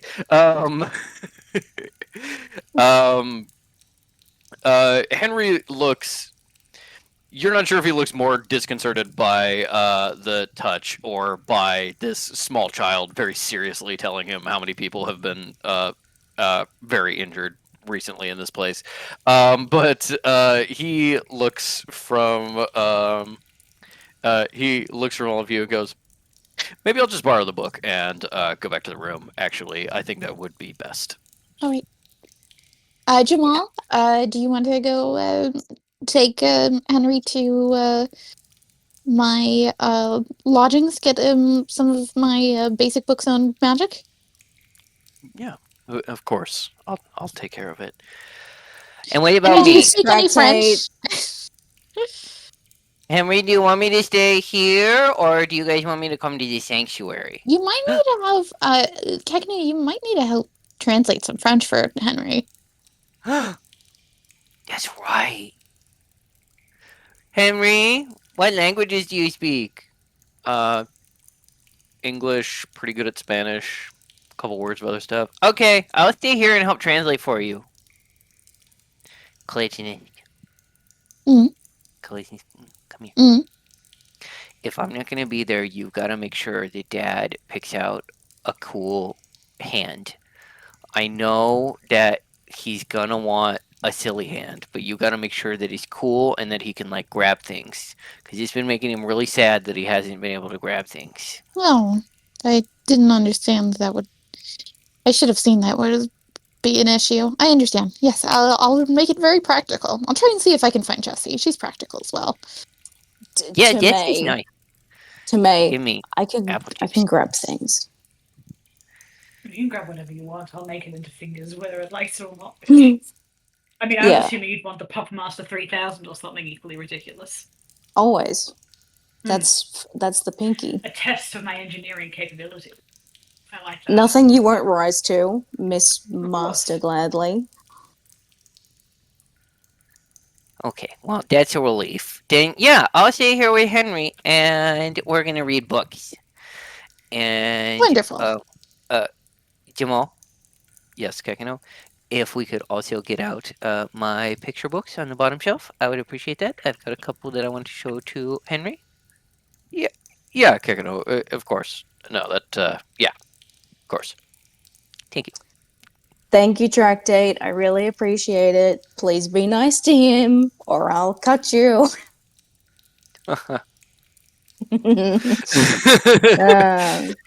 As Henry goes, yeah, Henry is very obviously relieved to get out of this conversation as he and Kekino go a little bit deeper into the temple as Jamal is leading them to go get books. The moment they're out of earshot, May turns to Cal, like, including Fish, and is like, well, should we get Fish the Fuck Master 3000? Yes. Adrian's like, the what?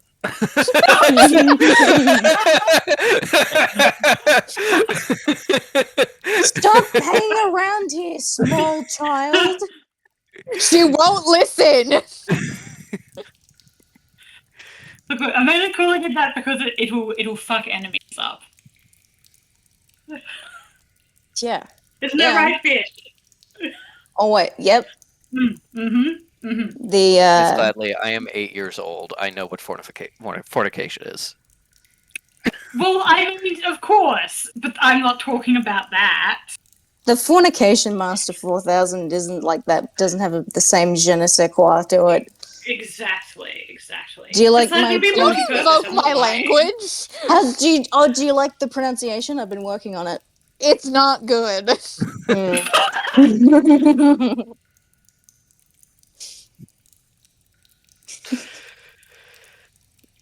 Then yeah, you guys are preparing for your sanctuary trip, getting Fish the Fuckmaster 3000. All right. Yes. As you head in back into the temple, Adrian stays on security since you were in the doorway where she was. She was spying on you. You were just where she has posted herself. You come across Jamal leading Henry and Kekino back out of the temple. Kekino is very, very seriously explaining the plot of where the wild things are to Henry via a book. Not like reading it to him, but going, Explaining. and that's the main monster. And that's very important because, as And it's representative of all the. Yeah, okay. Yeah.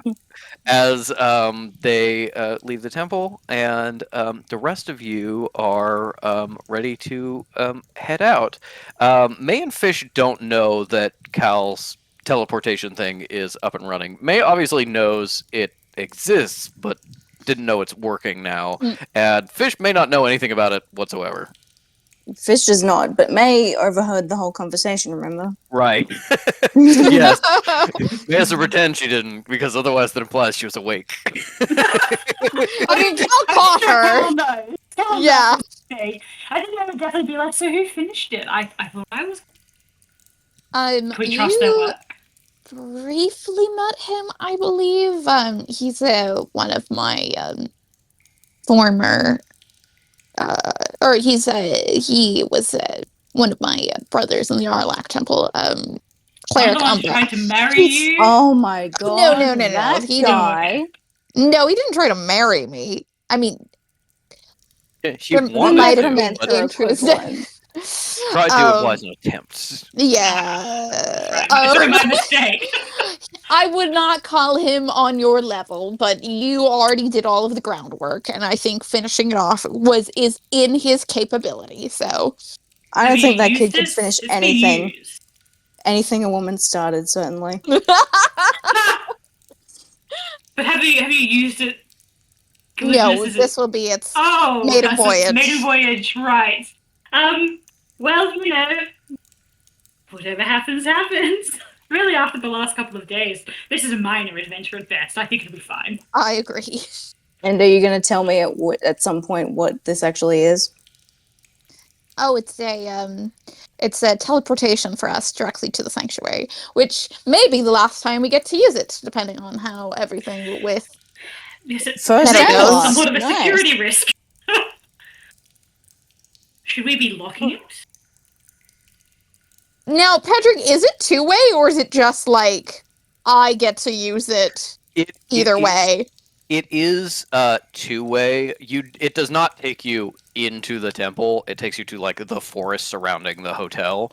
But it is very specifically activated by necromantic magic. It's essentially like you are shadow walking with a super long range, and there's like a beacon for where you're ending up, rather than like true teleporting. So it is a thing of being like, theoretically, it's a little bit of a security risk in that another necromancer may be able to figure out how to reverse engineer it to get back. But it's kind of like locked in its own room because you don't want regular people of the temple wandering into it. So it's not super concerning unless your enemies like know it exists and spend some time trying to reverse engineer it. Yeah, Cal explains that locking it would be just more suspicious at this point, and we want to show that we're like playing along and not hiding anything, so she doesn't intend on doing that. Okay. Fish is like fumbling with the sending stones, of which they have so many, and most of them aren't even active anymore. And they're like, all right, and then so we'll get in, and I'll call Zeke about this fake metal plan.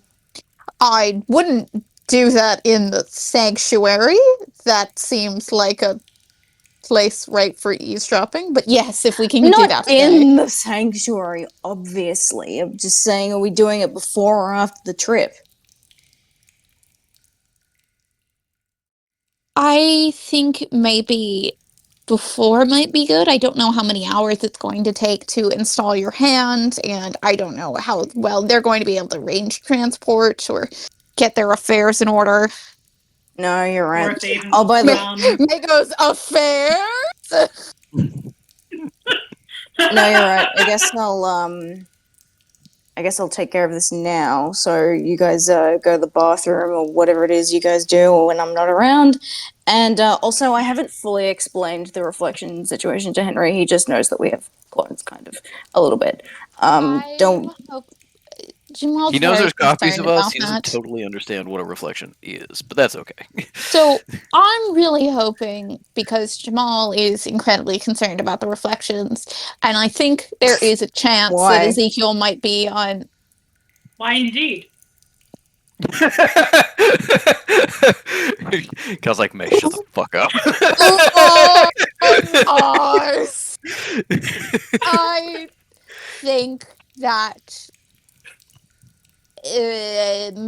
Miss Dinier may try to recruit Jamal. Cool. A fate worse than death. And yes, Jamal doesn't want to spend any time with them or with Ezekiel. So I was thinking that Ezekiel, No one's fucking assume- asking him to. except for them.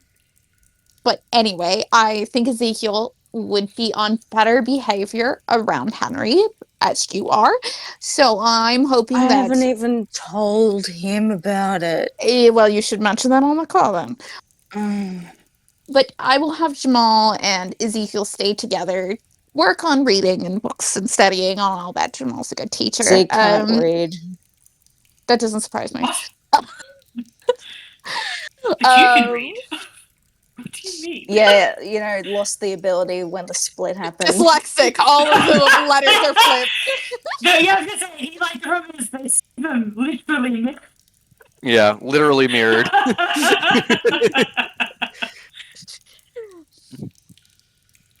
Can you have a conversation with him and get to any point that you need to? You don't need to be supervised? I'll make it happen.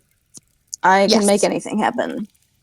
Well, I need us to have a meeting about what to do with metal, and I'm thinking that if they need the motivation, we should find a way for the reflections to receive the reward money for metal's return, and maybe it'll also be split with Sinner, so Sinner can be have that Yeah. black mark taken off his record.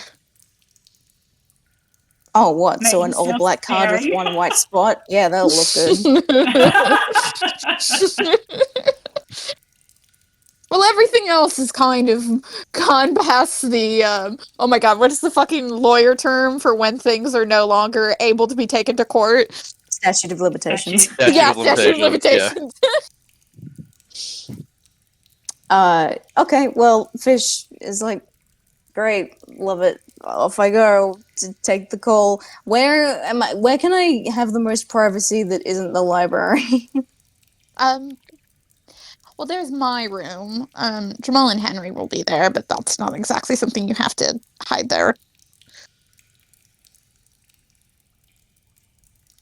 Why don't we just find Okay. a nice closet for you? We know you love a closet. Yeah, you are, I- you are Find a very cabinet. well acquainted with our cabinets. Yeah, I go am. to the kitchen, go into the cabinets under the sink. You know they're empty. I'll go to my favorite one and, what the fuck? You put clothes in here. What's going on? Why do you do that to me? Fish, we have to Um, use our cabinets for things. They're not just your personal rooms. Ugh. At least I have something comfortable to lean on while I'm in here. And also it smells like you. What? No, it smells like fucking A cat. Ricotta. The cat. Yeah. Yeah. No, you lean on the coats and you instantly have to spit out white cat hair. Yeah. Oh, Kakano's not gonna like this. All right. Pull out the sending stone. Yeah. Call Zeke. Call Zeke. I don't have my phone as a prop, but I'll use this box. It's a good box. Thanks. Beep, boop, boop, boop. What Hey, time Fish. is it in China? I'm elbow deep in somebody's chest cavity. What's up? Oh, will I call you later? Yeah, sure, but I can talk. Okay. I This guy's basically. dead. He doesn't mind. Okay, all right. Okay, well, why didn't you fucking lead with that, dude? Yeah, no. So, I don't know. Metal. We need Chantilly to come and pretend to be Metal for a little bit. Can you spare her? Like for like a heist or like For you're a reverse like heist, a a joke? return heist. Okay. Because real Metal, we whiffled her away to stop her from getting fucking married off. You know how that went. Right. Basically, Yeah. Chantilly told me something about that.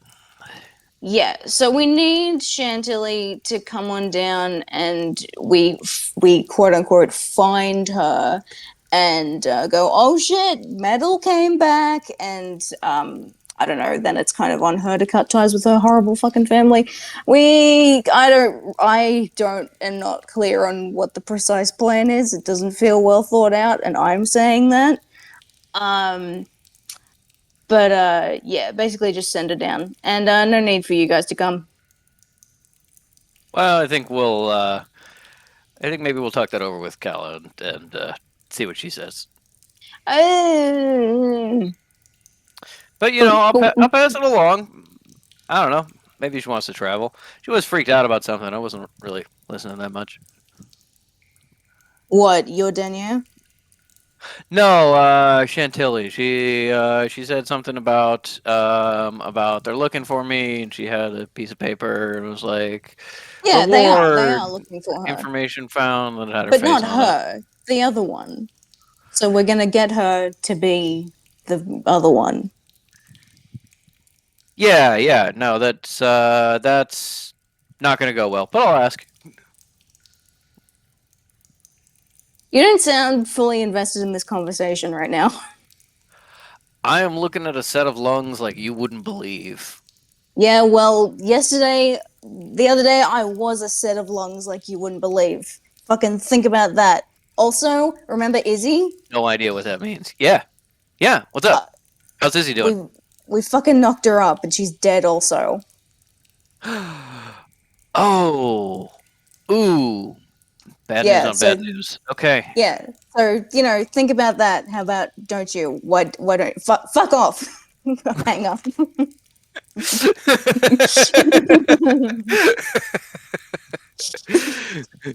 you one job. Technically, you have done what you said you were going to do. Jesus Christ. I love that Ezekiel didn't seem to immediately understand that the child is around. Was like, ooh, rough. Anyway. No, it was very much like I found out that Izzy died and also had an abortion, and it was ours. And it's like, oh wow, bad Dead- news. And also, Dead ex, at least dead baby. At least the baby's dead now. I guess that's Yeah. that's a positive spin on it. Does Zeke call back, or are they too busy? I think Zeke in his lungs. I think Zeke is probably going to talk to Chantilly and Kala before calling back, which is probably going to be like this evening, maybe. So Fish comes out of the closet and goes, took care That of went it. great. Did we learn that? Further away closet. Is there a muffled fuck you? Right. Do we have like an estimated time of when they're arriving? No. Are they going to be contacting us about figuring out the details? I think they'll call me back. They were just busy in something at the time. Oh, all right. Their voice is higher than usual. I'm sure this only means good things. Cal's not going to do an inside check because she's just like, I got enough going on. Deception roll for how well that went. Thanks. Yeah, sure. Go for it. I simply cannot be asked to find out if we have a new issue. I got too much on my perception plate. encounter. Oh wait, no, is it? It's Insight. Oh, I wish it was perception encounter. That's a nat 1. So May's like, oh my god, Karen, this one less Fish, thing I you have thought to this would worry be about. like pulling teeth. Yeah, Good job. You've really kind of like the resurrection has really changed you for the. You've really matured. No, Yeah. you're being a good father to Henry has really made you mature. Yeah, Yeah. Henry will be so proud of you. Oh yeah. Yeah. So that was 8. So whatever Cal gets from that. Yeah, I guess I will roll. You can choose to fail on purpose if you're like, I don't want to know. Oh, good. I'm glad it's low. I was like, I say Cal wouldn't care. She would care. That's a. You know what? This is exactly what I want because that is a 11, which is high enough that she knows something is a little funky, but like low enough that she just thinks that Fish is hiding like some small thing from her. Yeah. Yeah, like Ezekiel proposed to the other one or something. I thank God they're concealing that because frankly, I don't want to deal with it. Yeah. Ala's gonna show up with a wedding ring. Just do the. Mhm. So good to see you. She has Yeah, over she's- the glove. Yeah. Yeah. She will be wearing white. As if everybody they goes, haven't been "Really?" fucking non-stop. Like, come on, who are they for? Nah. This is the wedding that is going to be the first for the temple.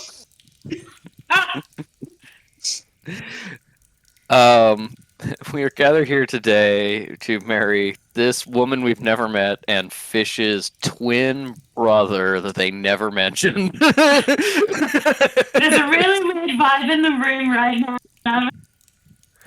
Everybody's very uncomfortable. Jamal's the best man. I can't tell if there's two Kekanos or just Against one his moving will. really fast. Really fast. Jamal's the best man. That's wretched.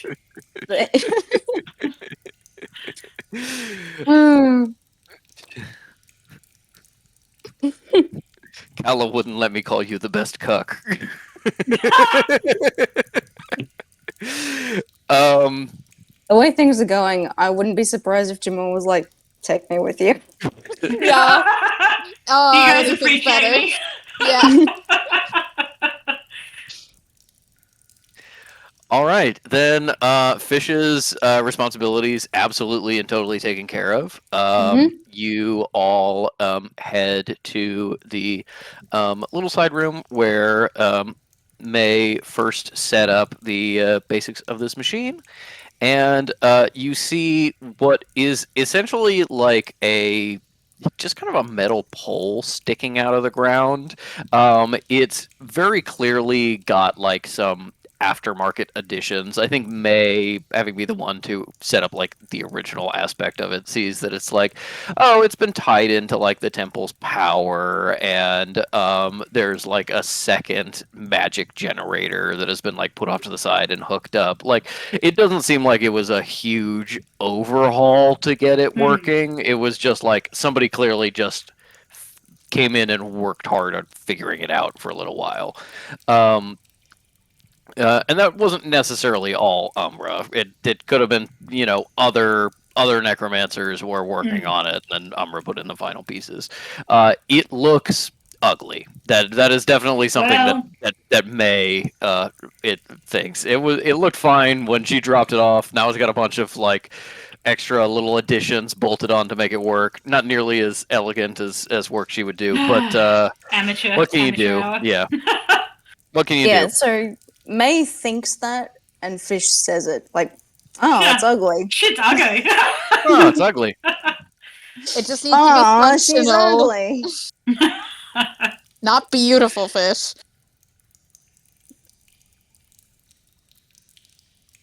Sorry, I missed the line. What was it? Oh, I said it just needs to be functional, not beautiful, Fish. Okay, but it could be both. Like it It could be both. It's true. It could be both. It would have been both if I had. But you know, we're here now. You We'll have have more- to step into it. You had more important things to do. We'll be fine. There are plenty non-aesthetic things at the temple. Yeah, well, listen, my new hand is gonna have to be both functional and beautiful. That is But it will top of the be. list. Yeah, Don't worry. It will be. I'll make sure it happens. We won't let Umbra near it, don't worry. Oh, please, he wishes. As you step up to the machine, May knows where the switch is, turns it on. Cal starts gathering magic to bring you all across, and with a hum and a sudden feeling of movement, of motion, you disappear from the Temple of the Earth's collapse and find yourself resting lightly, balls of your feet on a ground on a bed of leaves in a forest. As sort of an extended form of shadow walking, normally when you shadow walk, technically you're kind of like dipping into near the realm of death for like a split moment, but it's over so fast you don't really notice. This is over a long enough distance that you kind of notice, like you feel like you should appear and then you don't, and you like look, you like feel like death energy or some kind of creature calling out to you, like a call of the void, and then suddenly you're stumbling into a clearing in the woods. You step away from what essentially looks like a gravestone that is inscribed Temple of the Earth's Collapse. You can just see through a split in the trees, the front door and drive of leading to the hotel that houses the sanctuary. You do not hear a whistle, as it was over too fast, and they did not know you were there. Seems like, fortunately, you still move fast enough that things can't really get a bead on you.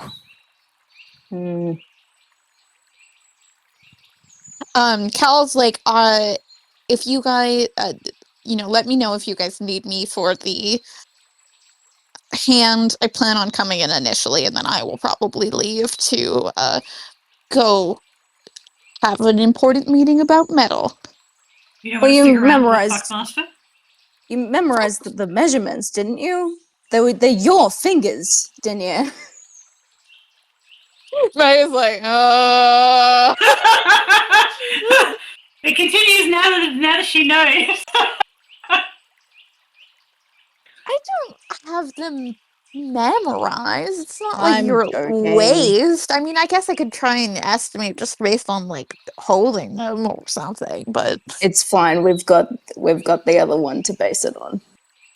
that's true, yes. And Cal looks and goes, no, your ring finger is shorter on the left hand. Is it? Why is life got to be so hard? You look at it and you're like, well, it's much shorter now.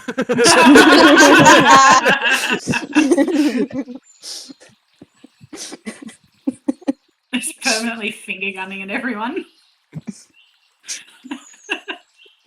I'm ready for blasphemous darts whenever you are. Cal's like, well, I mean, if you need me, let me know. But I do think I need to, hear what's going on the headhunt for Sinner and everything like that. Yeah, no, you go check Absolutely, that of out. course. You're gonna make me these. You're gonna make me nice gloves, right? You want to hide it? Sure. Yeah, thank you. Just one. Michael Jackson steals it from Fish. No, mention, please. Ah, We're being subtle here.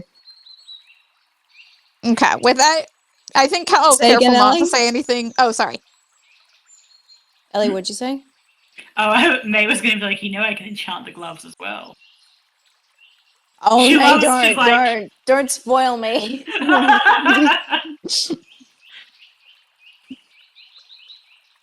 Yeah, Cal's comment about metal is not incriminating, but she still wanted to have it outside the sanctuary, and now she's going to start leading people over to go inside.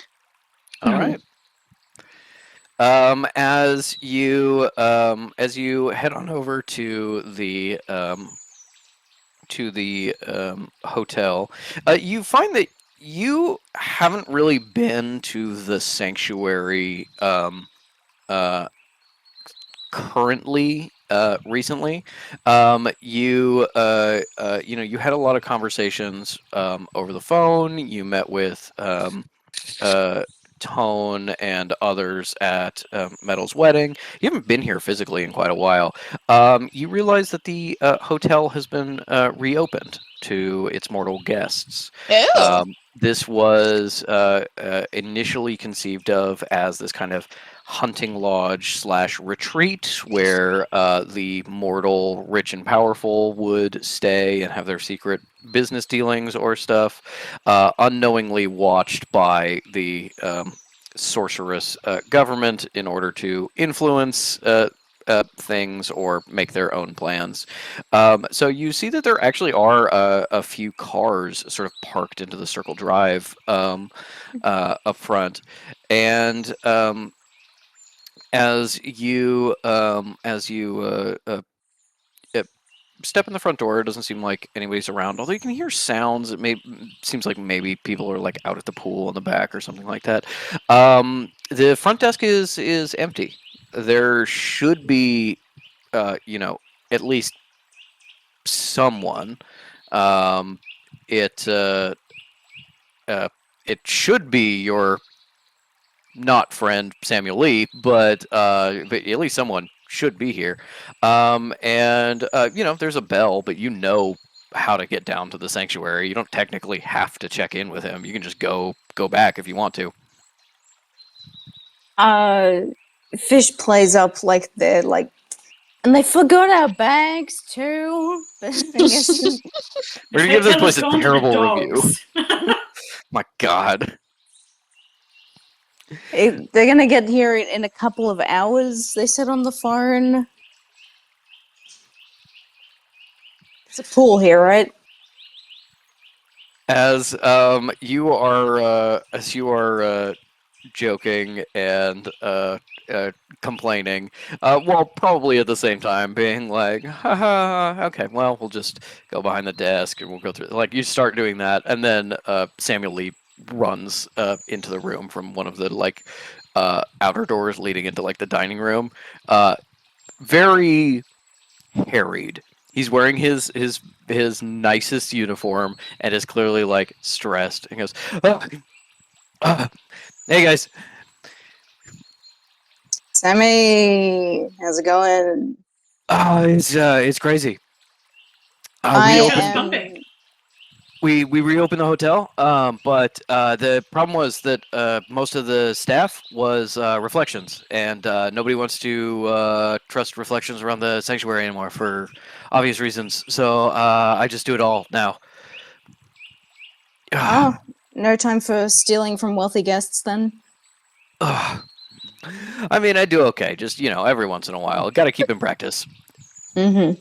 Don't you have interns who need to earn their keep? I mean, the last one was Metal, but, we weren't really keeping the whole intern program running when we were closed. So, no one like Metal, huh? Maybe if you end up seeing the administrator, you can put in a word and say I need some help. Sure. I have some students who might need some spare time, who might need something to occupy your hot time. You don't hire 8-year-olds, do you? I personally am not responsible for any hiring after the incident, but I don't know that child protection laws are a thing that matter to us. So ask. That sounds great to me.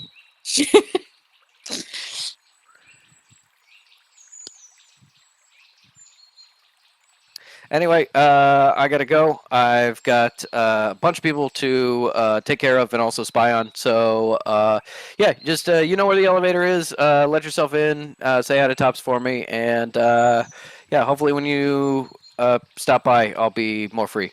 Sorry, guys. See ya.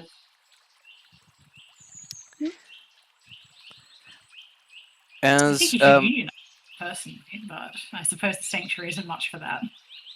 no, it is not. Difficult to have a union of one person as well, I suppose.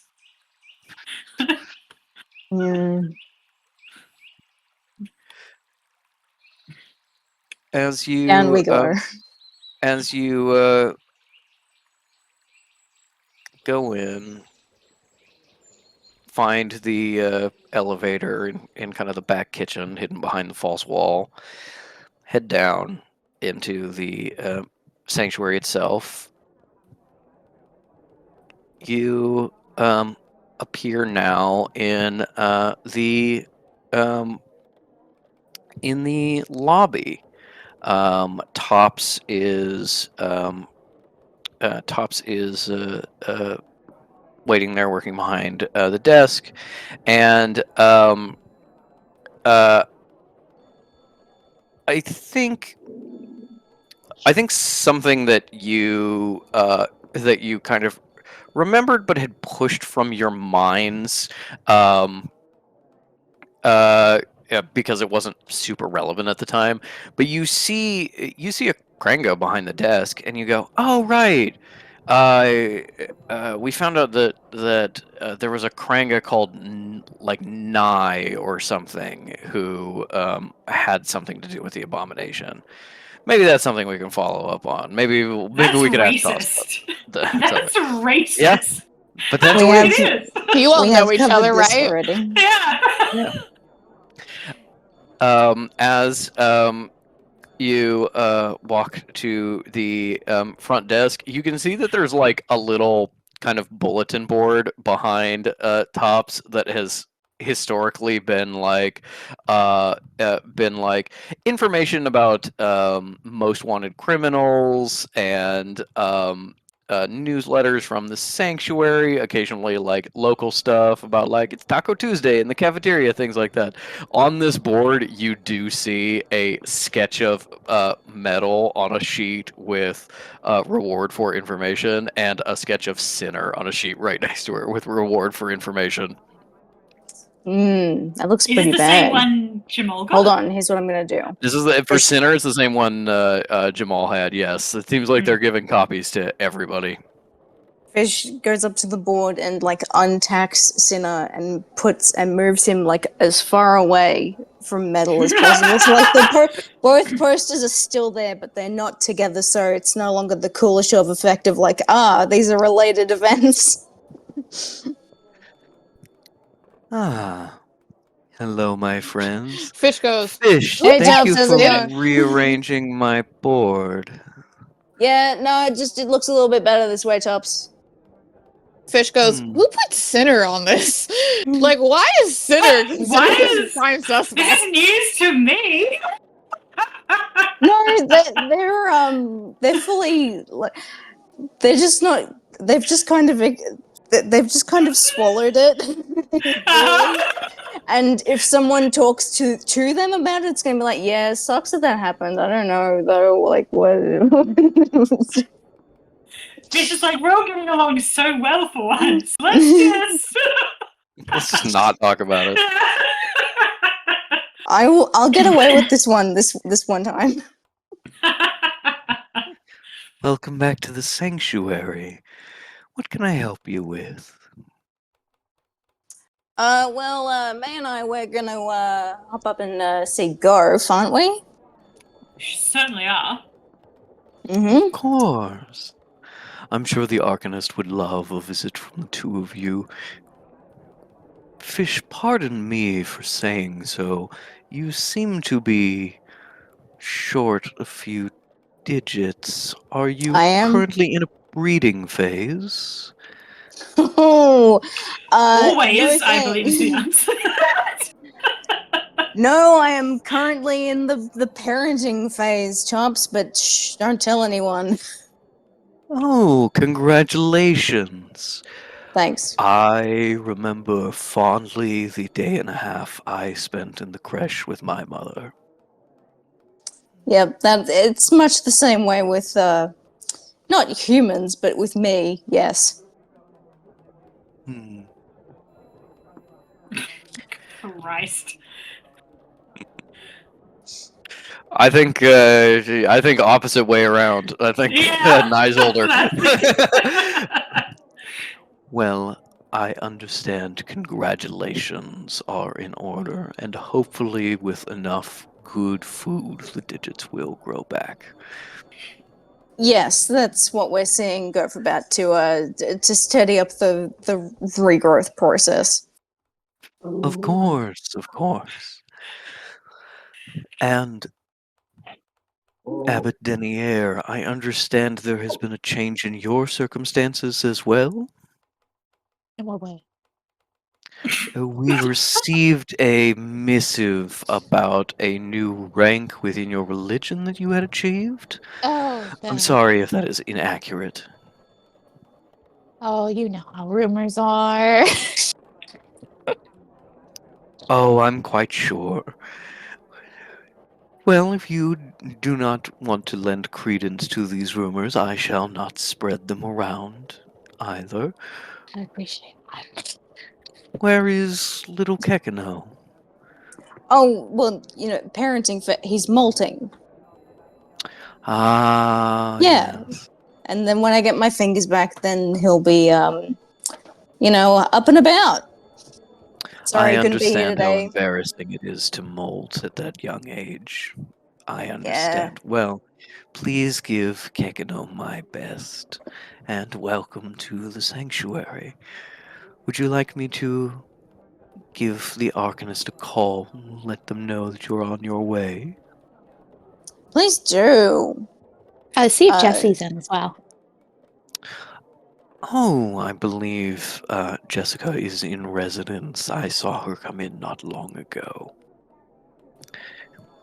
He kind of like he doesn't step away, but because he is like kind of crammed spider-like, but he kind of like pushes himself away from the desk and kind of like leans over, stretches out to get the phone, and starts dialing the Arcanist office. Hey, can I just do something nice for flavor? When he Yeah. stretches out his big spindly arm, Fish goes. It's because the abomination had big spindly arms. Oh yeah. Oh yeah. Yeah, so Fish just goes. Oh no, that's normal. Yeah. It's Jackson Corn.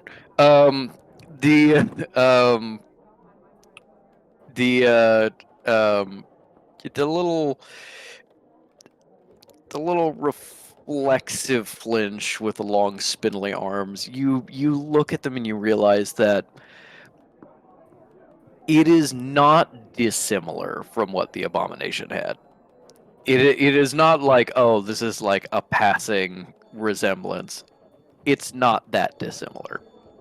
As Tops grabs the phone and starts calling and says, by all means, continue in. Oh, and I believe the administrator perhaps wanted to speak with you at some point. I will call him as well. Dean. Hope he's doing well.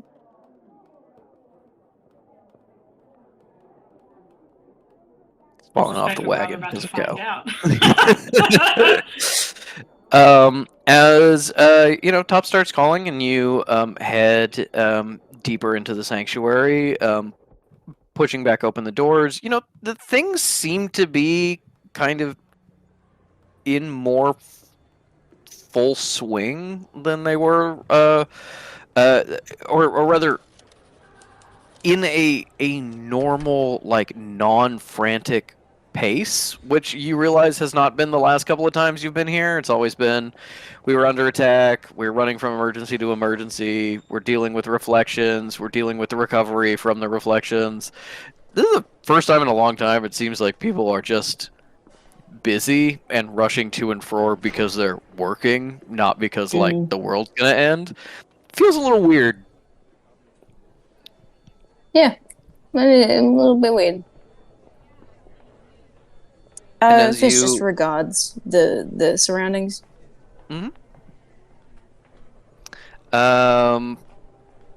As you walk through the temple,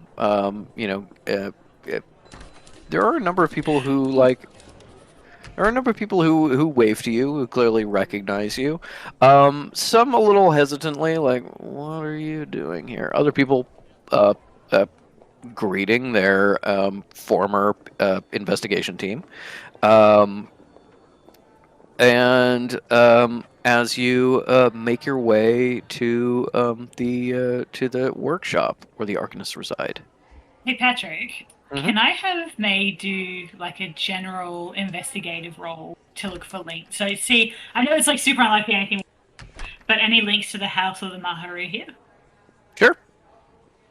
Give me an investigation roll. Highly doubt anything would come from eavesdropping. That's a 23, dirty. Okay. With a 23, as you are walking to the Arcanist office, you pass by what is essentially the offices of the diplomatic corps. They're the people who stay on good terms with the other sanctuaries and negotiate travel and the new rules. They seem a little busier than everybody else is. You remember the whole kerfuffle at Cedar Falls. They've probably got a little bit of work to do because of that. As you're walking past, you peek through a door. Somebody just kind of leaves in front of you, and you see one office has like a small board off to the side that has the logo of the Maharu like pinned to it, and like a couple of documents and like pieces of paperwork. You're not sure if they're like, oh, conspiracy, like exposing the Maharu, or if they're like, we need to account for the Maharu as a political entity now. But you don't see anyone obviously showing loyalty. You don't see like people wearing the pins or with a bobblehead sphinx on their desk or something like that. Yep. But so you, with a 23, you don't. It's possible there are maybe some sympathizers here. What you get is they are not unaware of the effect the Maharu is happening on the world, of kind of like shifting the global balance.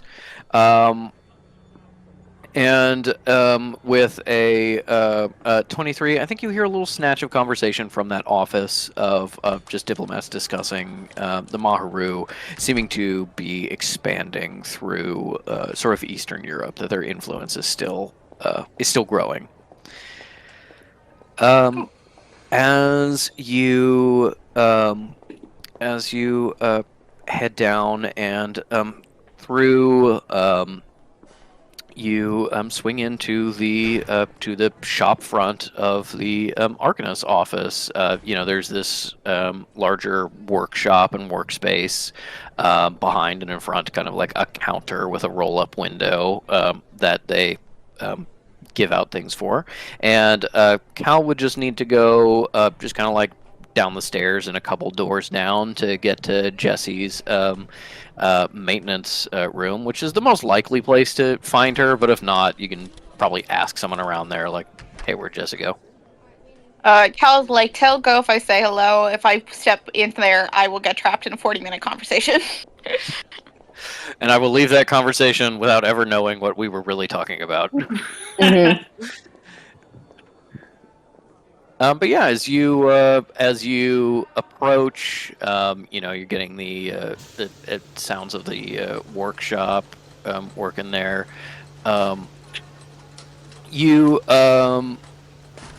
you get to the window. You see it. You see that, May, since you worked there, a lot about it has changed, and yet it looks exactly the same. The projects that are on the tables have changed. The half constructed or half deconstructed, you've never been sure. Machinery and magical components spread everywhere. The specific projects have changed. The specific mess has changed, but there is a mess, as there always has been. You look behind. There's some, new things on the shelves that are maybe of interest to you. They look very visually interesting, and there's the old faithful things that have still been on there. There's still this carved piece of driftwood hanging on the wall. There's still some framed letters and certificates, and as you approach, you hear rummaging just with your passive perception, and you realize that Goph is down behind the counter getting something, and that's why you can't see him.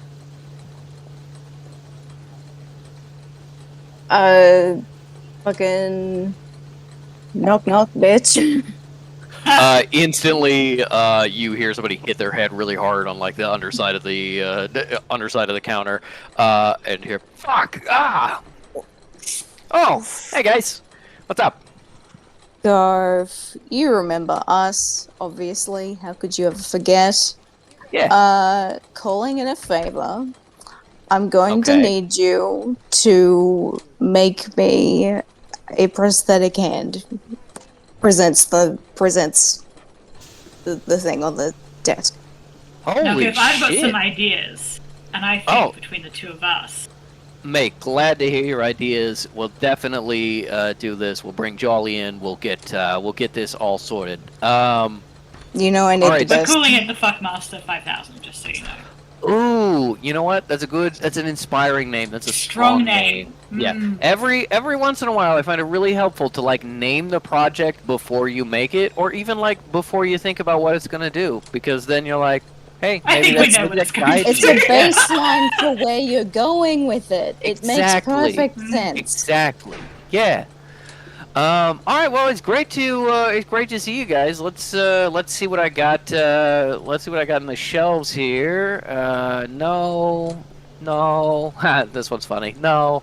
Garf. Yeah, I got the. Garf. Yeah. Ask me how it happened. How'd it happen? They took me apart. Something made it. What? What? No, Well, they might have, we don't know. I fucking hope not. I was dissected.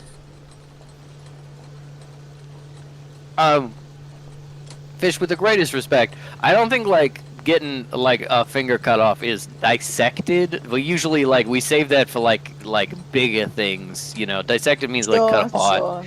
Sure. Yeah. I wouldn't know. I wasn't the one who experienced it. Yeah, they just lopped off the three of them, and the rest of it was just totally fine. Yeah, no, I think May, you can back me up on this. It's if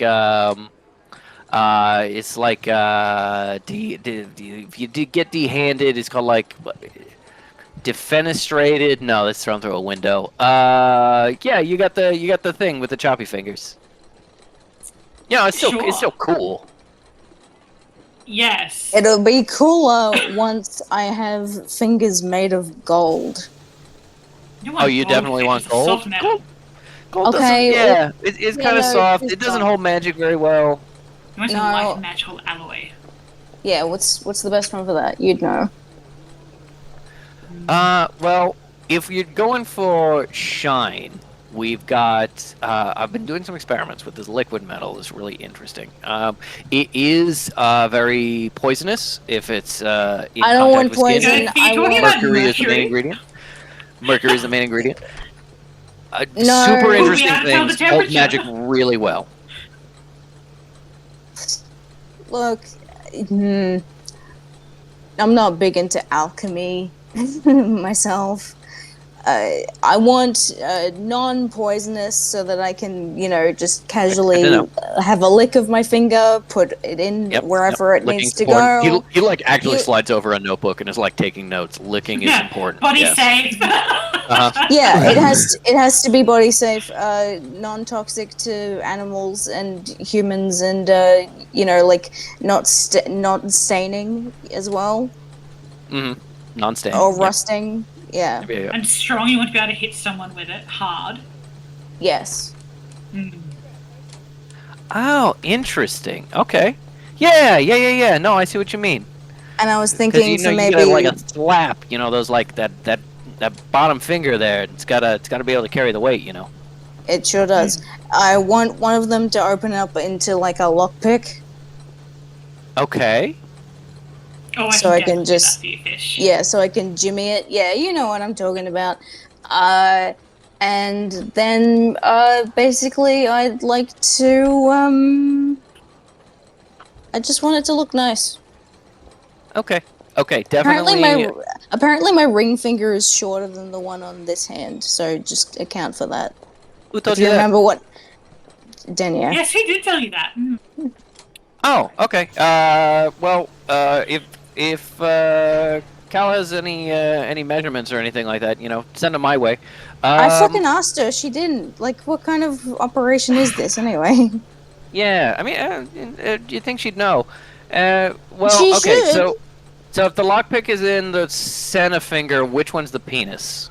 Because I'm thinking Fuckmaster 3000. That's kind of where we're going with this. Yes, what I'm saying? we want the option for it to be ripped on demand, obviously. Oh, please, that's a myth. There's a really interesting. What's a Okay, myth? so May, there's this really interesting That's thing. ridiculous. There's a metal that you can affect based on the charge you put into it. We can kind of like it can kind of be like the finger is like longer, and then you put a little magic into it, and it kind of like crushes a little bit, and the ribs come out, and it gets a little bit shorter, but it gets ribbed. What do you think of that? I want write that down. some like I want some symbols inscribed in there so that it vibrates. Okay. Whole hand vibration. You got it. No, just like maybe these two will be fine. Thanks. Oh, really? Yeah, Okay. That's a little I harder. can handle the rest. I've been doing it manual long enough. Okay. Vibrations for guitar playing. All right. Let's okay, yeah, let's start taking some measurements. Let's get a model worked up. May, you come on back. Let's go through the materials we got and see what we're working with here. Very exciting. As you go back into the workshop, both of you have to hop over the counter. As it turns out that the lock is jammed and they just haven't gotten around to fixing it yet. You slide into the workshop and start working away.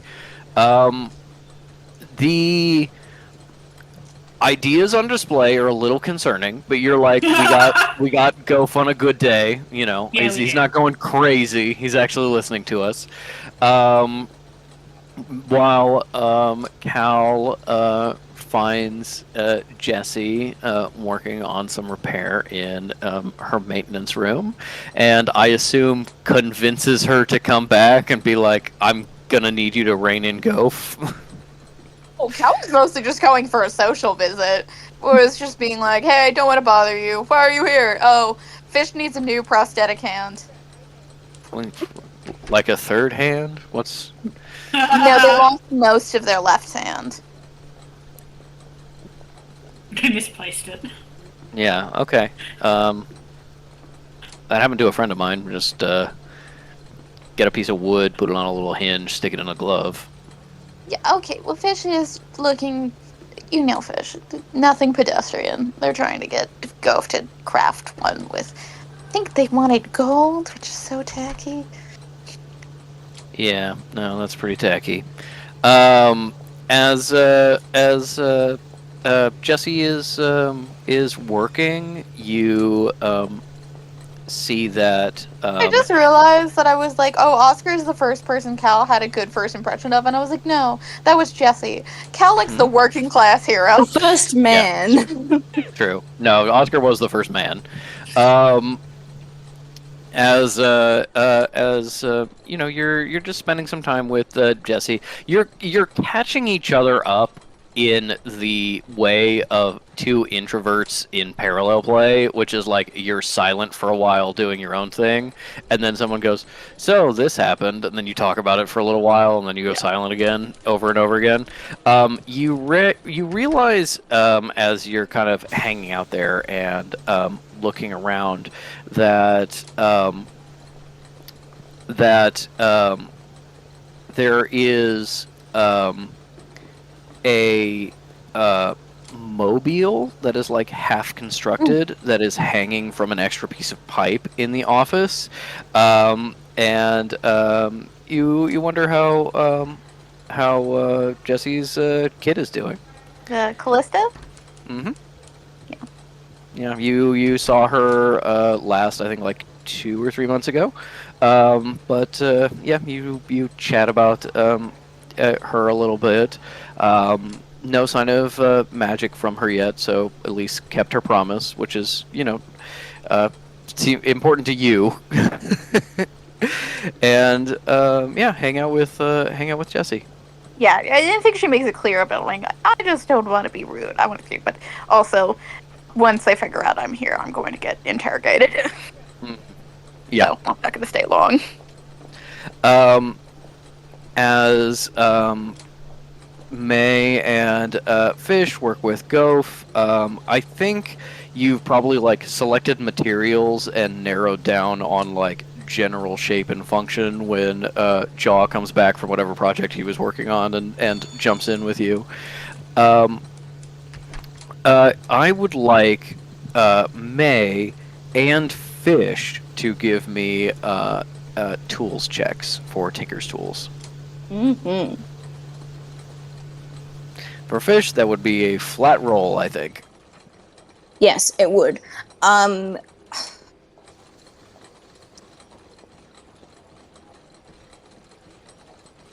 have an 23 for idea, me, I'm but burning a flash of genius. I'm worried that like I'm not quite taking proper advantage of this opportunity to equip Fish with a thing that could be useful instead of a joke. don't forget Remember May's that getting a chance there's the spells, so you don't have to worry about that part right now. Yeah. Okay. All right. Also, Well, all right. let's be real. Patrick's not going to let you do something too useful. So let Ellie be your DM, and you will get spells is from not going to Ellie. let you do something too useful. Yeah. Yeah. All right. Okay. So just laying it out, I would just like for Fish to have a functional hand again, and to now get to wear fancy, nice gloves. Okay. Yeah, precisely like that. And now I'm going to roll. And that's a 12. I can flash a genius for you as well. 16. Thank you. Would you like you've already rolled, so you can't do an Eldritch die, I'm sorry. No, good. I should have said. Oh, Okay. and I'm gonna give an Eldritch die to fucking Goph. Okay. Sure. Is it a D4 or a D6? It's a D6. Cool. Okay. Go What for did struck by inspiration. what did May get? 23. So with a nat 20 plus the 1 for the Eldritch Threat die for Goph and Jaw,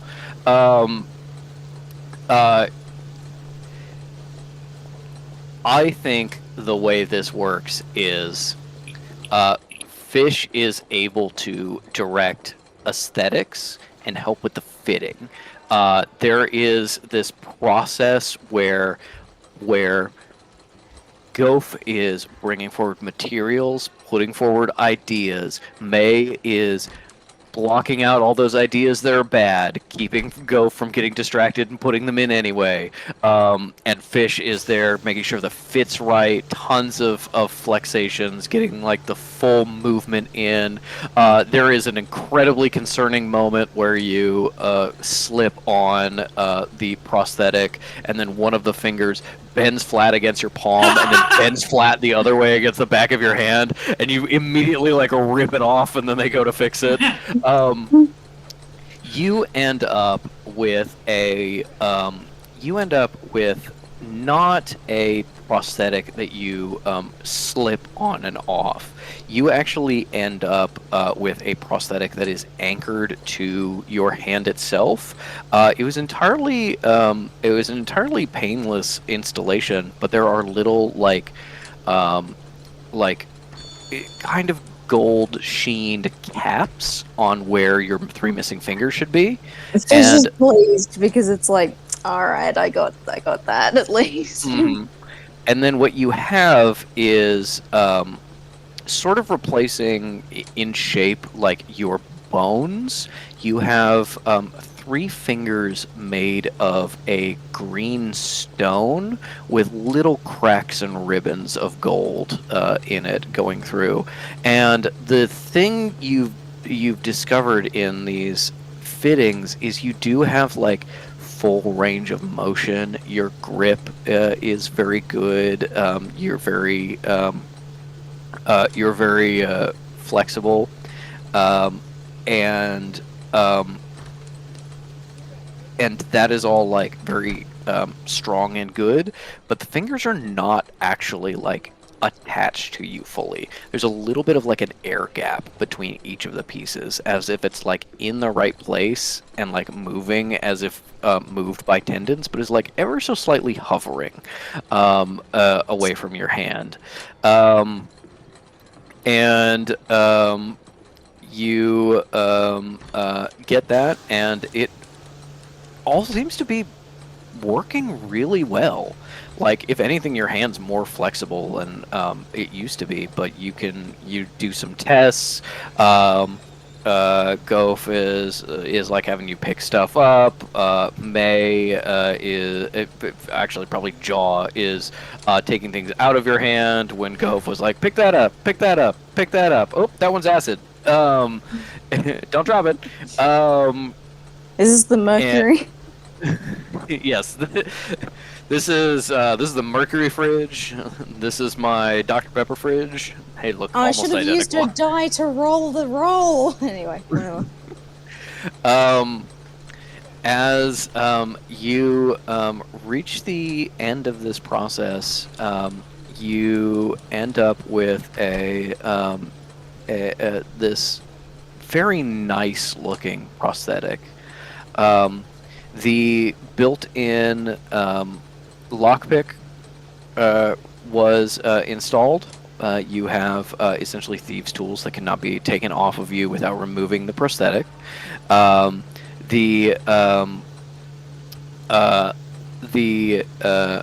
ring finger has a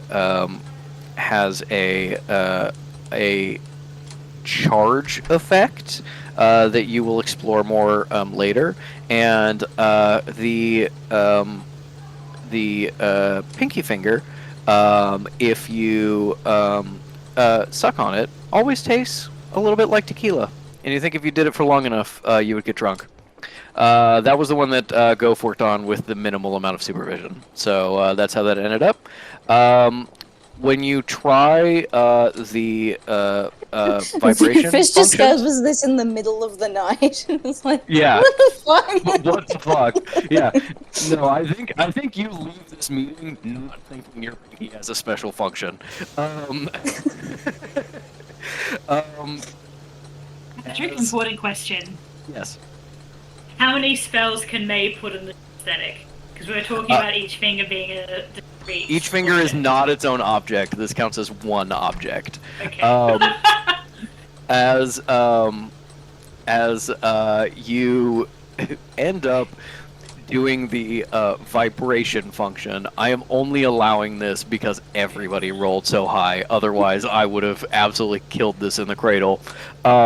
As you're trying out the vibration function, first of all, Goph wasn't paying that much attention. Your whole hand vibrates the first like 7 times you try. Right. I love it. Yes. I have Parkinson. Eventually, you tune in the fingers vibrating. First, they like clack and clatter against each other incredibly loud, and it's super annoying. But eventually, they figure it out. They fine tune it. You get individualized vibration functions with all 3 of the fingers. As part of the discovery process, you also discover that the vibration is strong enough to disattach the fingers if you have it cranked up, which means you also gain the ability to shoot each of those fingers off a short distance. You get a little like 10-foot finger bullets. Okay, but it does have to be like, hold on, let me get the glove off first. Yeah. Yes. Can they operate once they're far away from the nubs, or are they just like, No, they're just bits of sorcerer's stone. We can't call it back. It's not a situation like magnet it back to that. No. Nope. Cool. It's just like maybe a weapon of last resort, or like stuck in something and need to push a button, or give a sexual partner a really unpleasant surprise.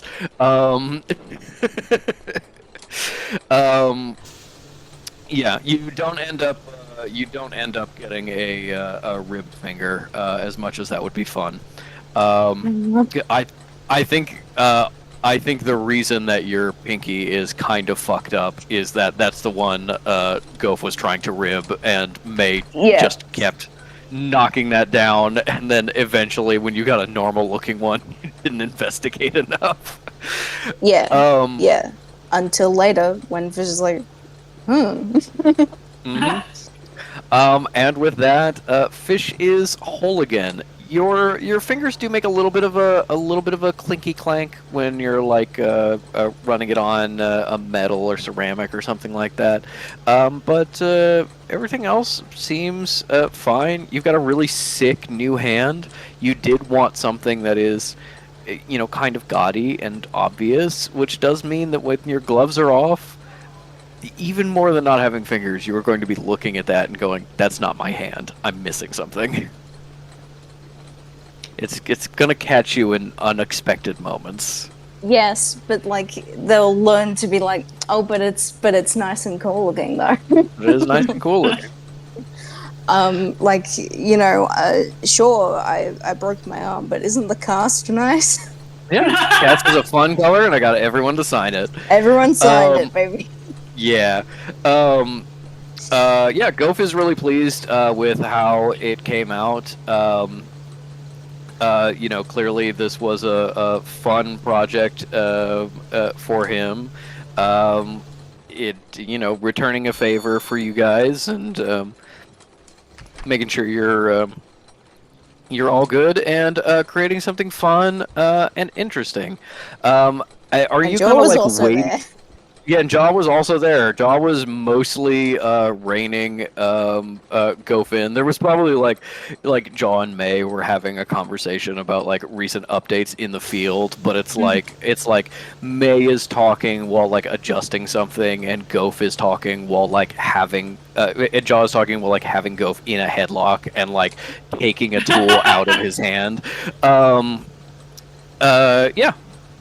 It is very successful. You we all rolled really well, so it really worked out. I had a whole list of stupid shit I was gonna have them do that didn't end up happening. At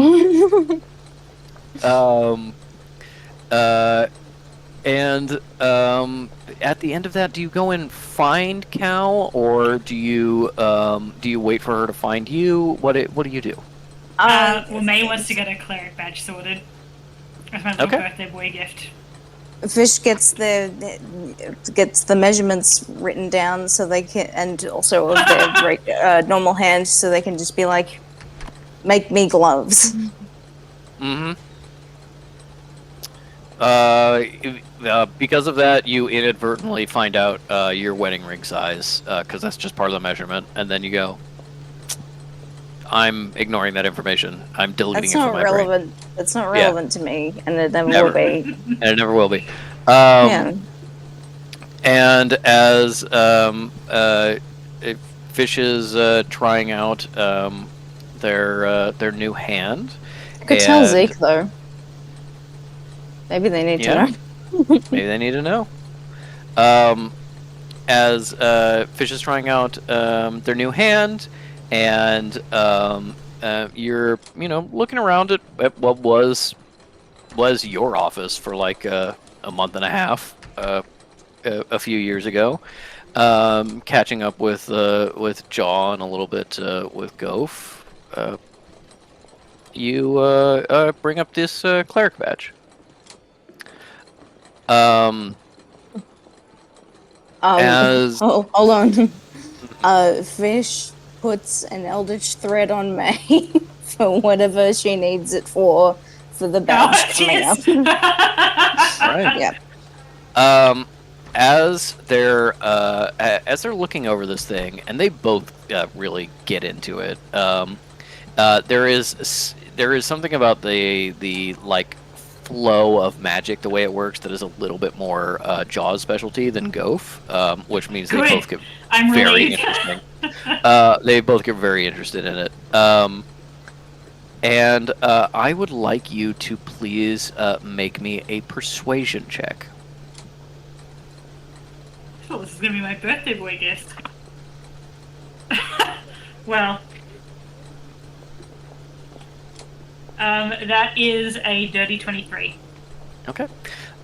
With a dirty 23, as you're figuring it out, you actually see that the badge looks like a badge. It has, inscriptions along the outside that channel magic. It's clearly made of some kind of like magic resonating metal and has like absorbed power from being in the death realm for so long. When you hand it over to Jaw and he looks at it, he ends up getting out some small little tools and splitting it in half, it actually like flops open like a locket almost, kind of like on a hidden hinge, and inside is way more magical carvings. As they're looking at it and they're discussing,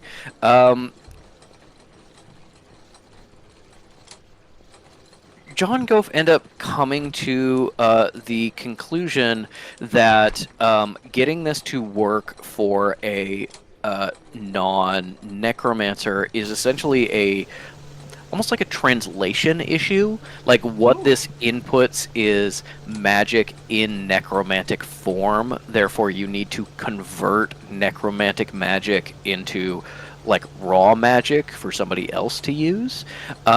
And they think they have a way to do that. Gof gets really excited, digs in his stuff, and pulls out a tiny little jar that has. It looks like almost a gemstone, although it's very clearly like naturally formed. Very tiny, sitting in the bottom of this jar in some dust. And he goes, "We'll use that." And Jaw says, "Actually, I'm sorry to interrupt, but this is the last of this powder, and we unfortunately do have we do have that project coming up, and we have no way of replacing it before then." May, I'm very sorry. This is rather expensive material. Is there any way that you could perhaps contribute for replacing it? We'll give Jolly, them all of the gold she has left. No, Jolly, just do it. Yeah, that's May, you know. How much does May have? May has 12 gold. I'm also thinking of the craftables that she has. With a persuasion of 23, you hand over 12 gold, and Jaw gives you a solemn nod and tucks it away where Goph can't get to it. And you understand in that moment that this is a much more expensive component than 12 gold. And they are giving it to you for 12 because you are a friend. And as they set upon working it, Jaw ends up working on the metal itself, while you and Goph work on processing this material and getting it all set and ready. I doubt Fish would hang around for what is a very boring thing. So No, they go maybe- wandering. yeah, maybe Fish is wandering and showing people their new fingers. No, that's precisely it. It's basically like Fish is going yeah. like. they're voguing. Voguing up and down the halls. As you are visiting, I think you stop in on some friends that are just nearby. You see, you stop in on Dr. Ket and be like, "Look, surgery was done to me, and then Goph did surgery." And Do you want to be Dexter's the like, Do you want to be the test run on? "Goph did surgery. Do you genuinely ask? Sure. But it's a joke. But still, let's ask. Sure, let's do it. Ket laughs, but you hear like it's the middle of the workday. Maybe we try this again over dinner. Okay, can't do And- that. I have a schedule of things to do that, but I'll see you another time. Mm-hmm.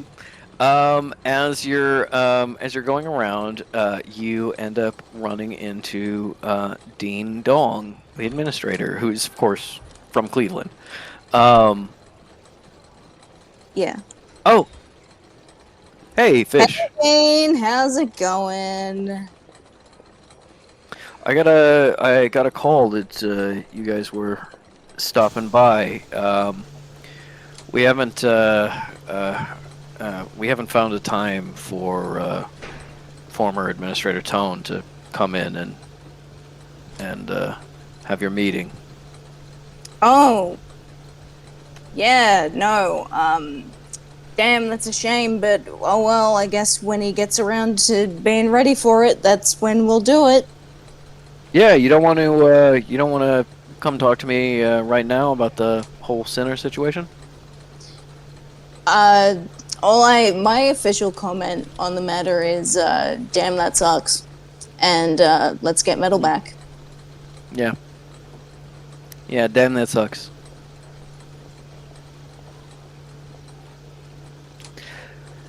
What do you want from me, Dean? I'll also say Cal can come in when you find appropriate, 'cause she'd also be looking for Dean. Dean kind of leans into Fish and goes, "Do you think I'm stupid? Do you think I got this job because I'm stupid?" No, you got this job because you were the only one available. Maybe I was the only one willing to do it. You really think that I think that you would be involved in kidnapping your friend Metal Vaunt?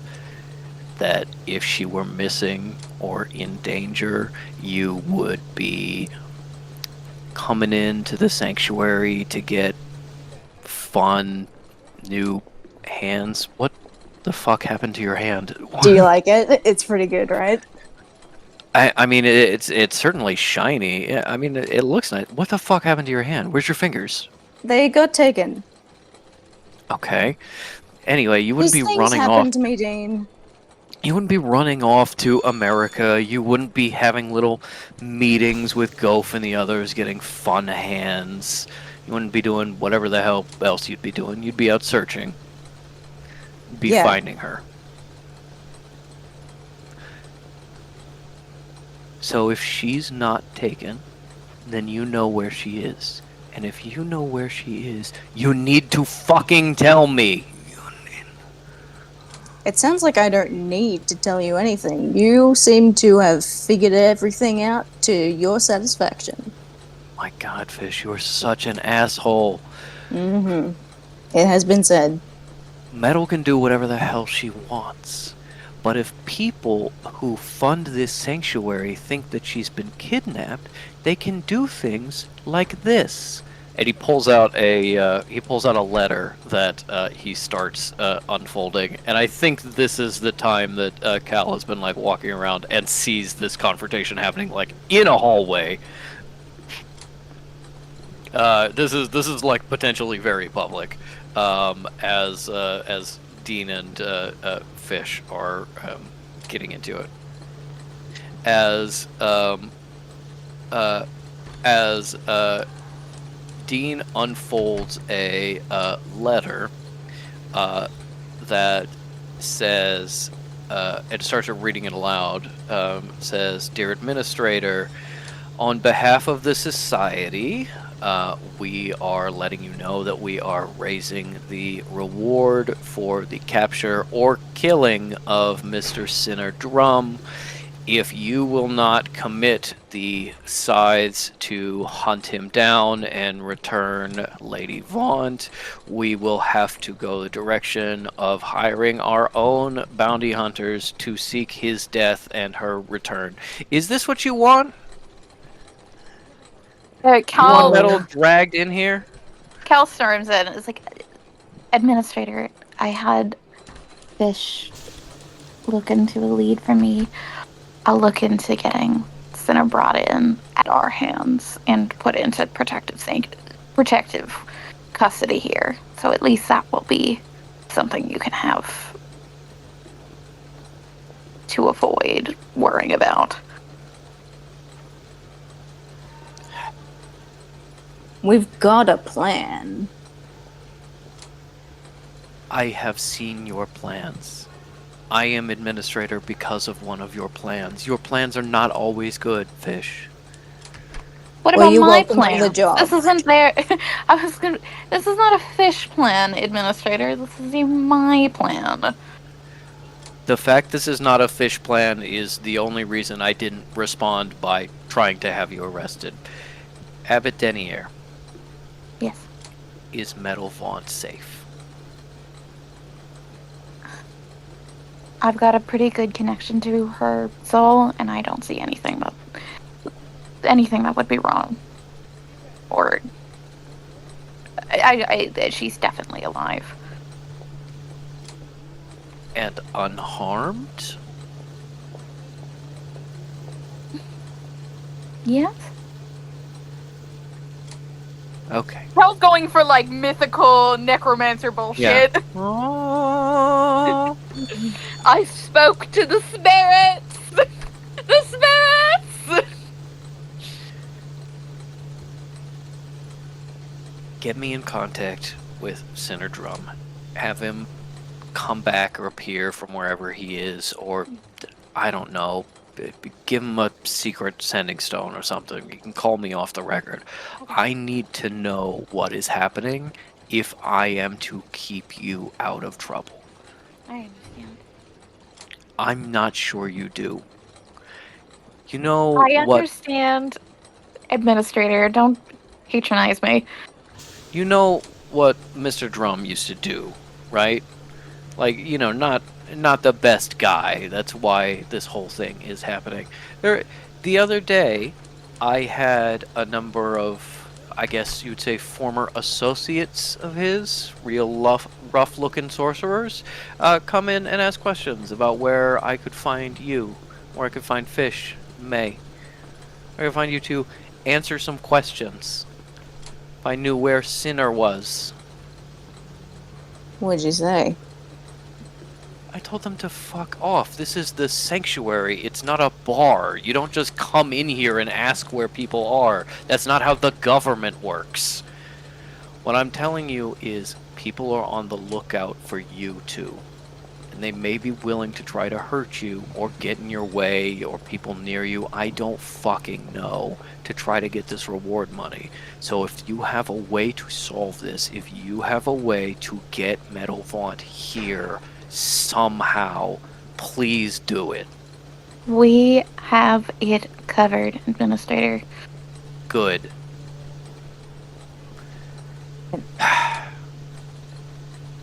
Now, I'm really glad you could visit.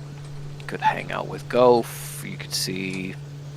How's Jesse doing? I haven't talked to Jesse in a little while. Tells like, oh, we're having small talk. She's fine. Go talk to. It's okay. I'm glad.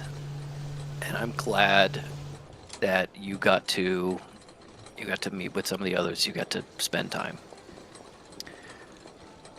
The longer you are here, the more danger there is of you being attacked on sanctuary grounds. And the more my ass is on the line for potentially harboring fugitives. I know that's not you, and I know that's not the way it works, but that is the way that people are seeing it. And so, respectfully, I'm going to have to ask you to leave. You're starting to make former Administrator Tone seem friendly. Nobody said that the administrator's job was for friendly people. It's really not. You shouldn't have gotten it after all. I say that every day. Alright, we will go without an armed escort. Yeah, Things put in order tonight. let's Good. say we won't darken your door again until we're coming back with extras. Thank you. Just please try to do it soon, for your sake, if not for mine. All right, then. All right. Thanks for coming by, Fish. Gives him a slap on the shoulder. Always good to see you. Have you talked to Havoc recently?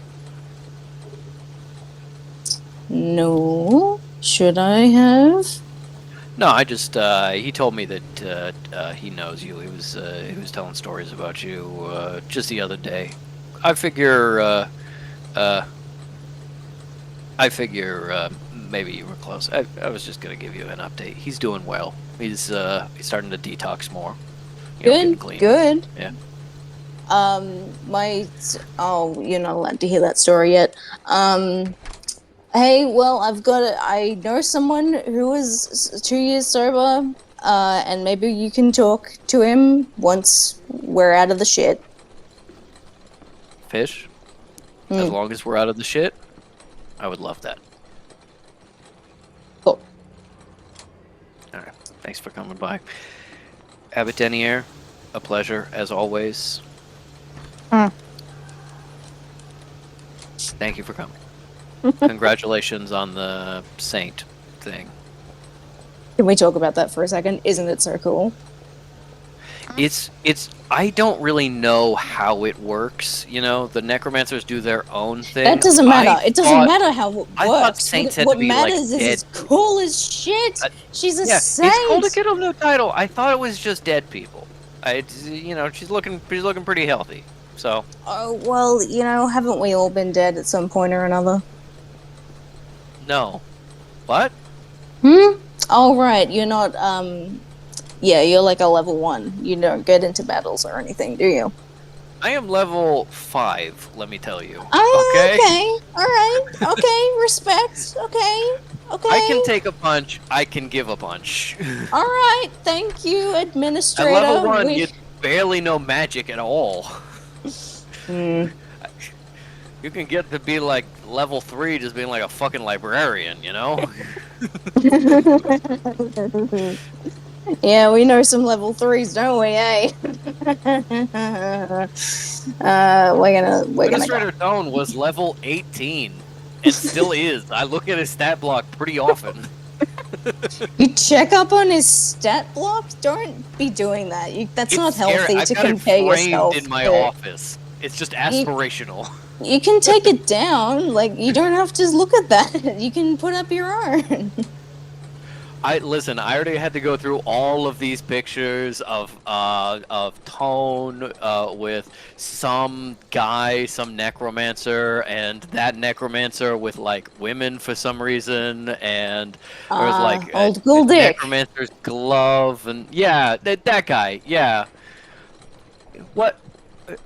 What and why is my question. Didn't you? I- You're the only one who I could don't- possibly answer.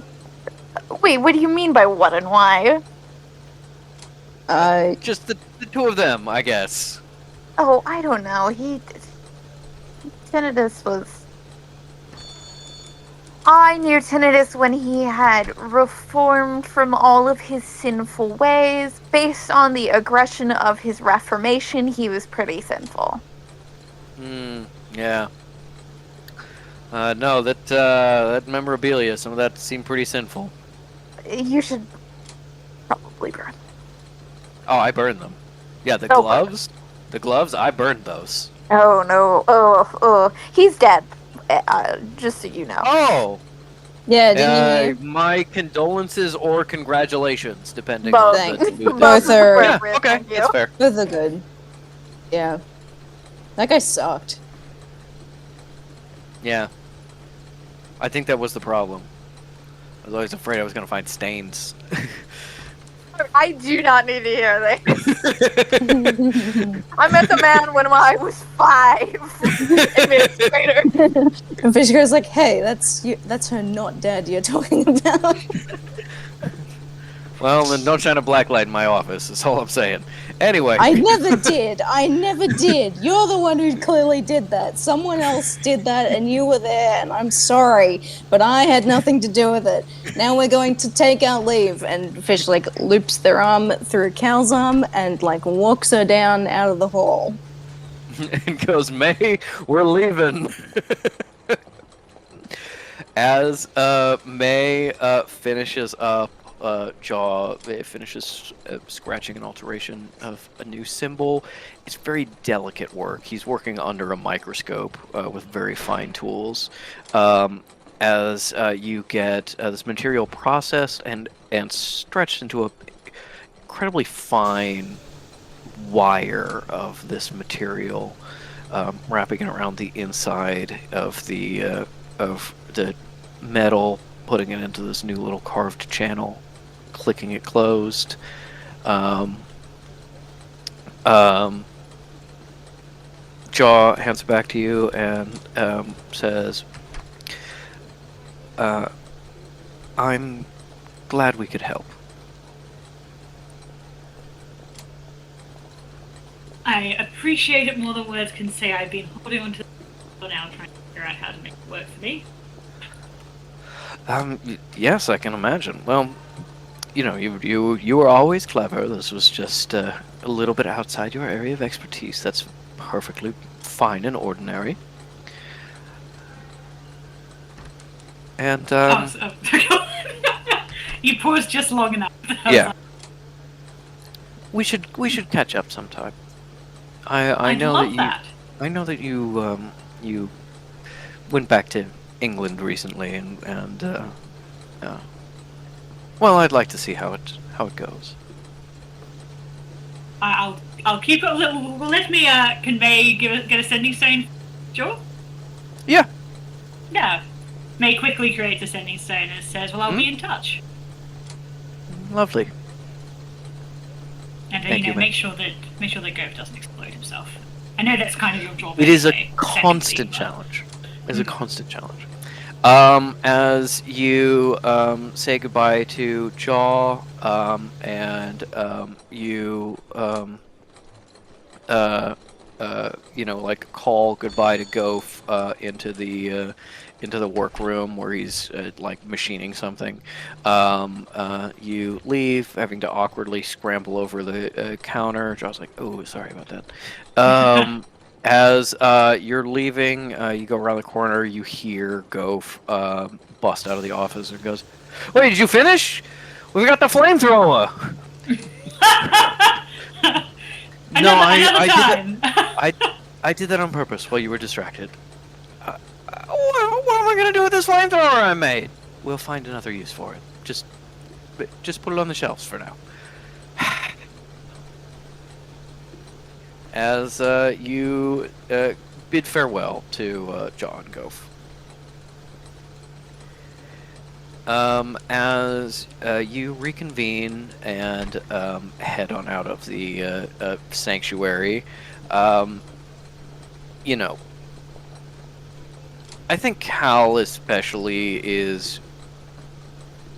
I think Cal and Fish are reckoning with the fact that Dean, as an administrator, is much less on your side than Tone was, but you realize I think that comes from a place of weakness. Tone could do whatever he wanted to anyone and be fine, and therefore supporting you had very little cost he wasn't willing to pay. Dean is trying his best, and unfortunately his best is still less support for you than you're used to. But he is genuinely rooting for you, even if he sometimes kind of has to fuck you over. As you leave, and as you step out into the hotel itself, saying goodbye to Tops, heading up the elevator into the hotel, passing by Samuel Lee. He's like, hey, while you were gone, there were these really scary looking people who said they were looking for you, so they got a tip that you were here.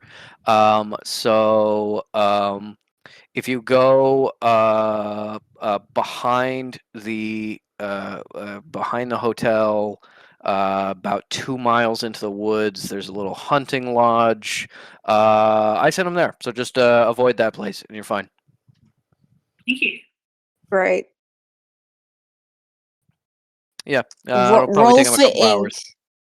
Roll for ink for Patrick to tell me if it's Isles family. Yeah, that's what I was thinking too. 11. I mean, there's no real way to know. Is describing it. We know what Patrick says about his favorite NPCs that he's so salty he never got to use. Yeah, we'll see. We'll see if they come back in some other format. I will say the only evidence I have against them being Isles family absolutely has active warrants. They're not like Sinner, where it's like there's nothing you can prove. It's like you look at the Canadian Sanctuary's most wanted, and they're right there at the top. Yeah, they were there on the cork board. These could be the newer members that have been new siblings that have come in since I left. Yeah, maybe, very possibly. As you head out to maybe head back to the temple, and May in just a couple hours has a meeting with Kalor that you've scheduled. Yeah, How are you going to New York, girl? Where am I meeting her again? New York. New York. There's an office building in New York. You got to get a teleporter. Cool. With no money. May is going to ask Cal. Fish will give May money. I will say how much. you are getting you are doing work for Kalor. This is labor, so you can absolutely be like, all right, I'm here.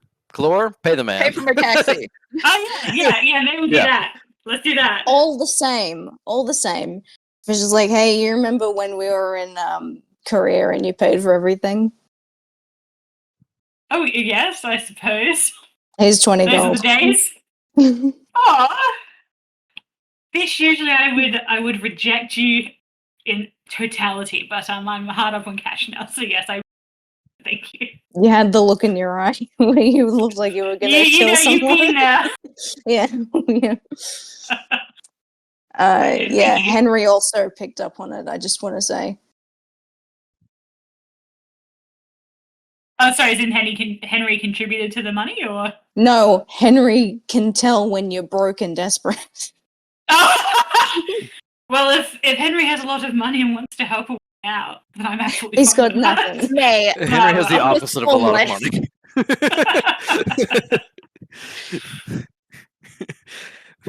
It's He's like, got Henry, nothing. can you I'm donate to this? He's like, yeah, let me dip into my 401k. Fuck you.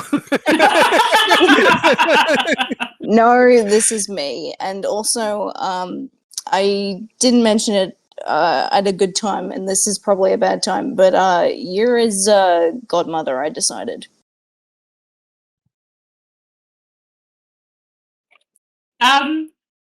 May does like. How does Cal feel most about English? that as well?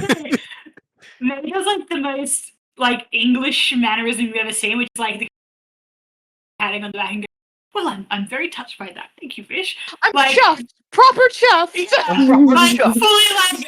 When is the blind christening? activities. When will we christen this 19-year-old man? When I get him the 21 presents. Yeah, how does Cal feel about this? Yeah, Cal makes a face, but is wearing her veil and goes, "Yeah, glad to be disincluded."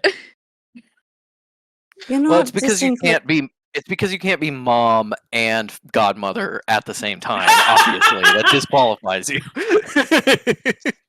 You're not disinclude. Okay. Fish We can will share now. Glitches, I don't mind. I don't want it. Then why'd you? I'm saying that I'm glad to be disincluded. Henry You're not is disincluded. Metal's age. Are we going to start assigning Metal godparents? No. But like, I'm not her dad. Biologically, you're Henry's father, but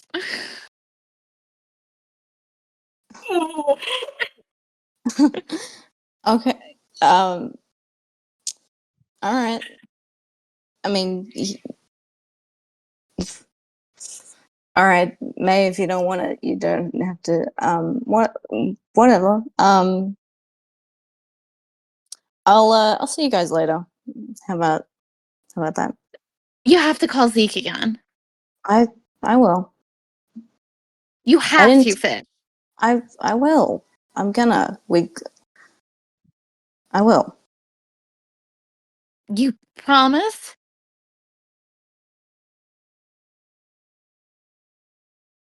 Cal does it back. All right, I'll handle dinner with Jamal. Are you gonna pick up Henry, or should I just send him back? Henry No, I'll go should be find at him. the house. Henry should be at the house by this point. No, he'll be back. He'll. Henry and Kekano are having some brother reading time.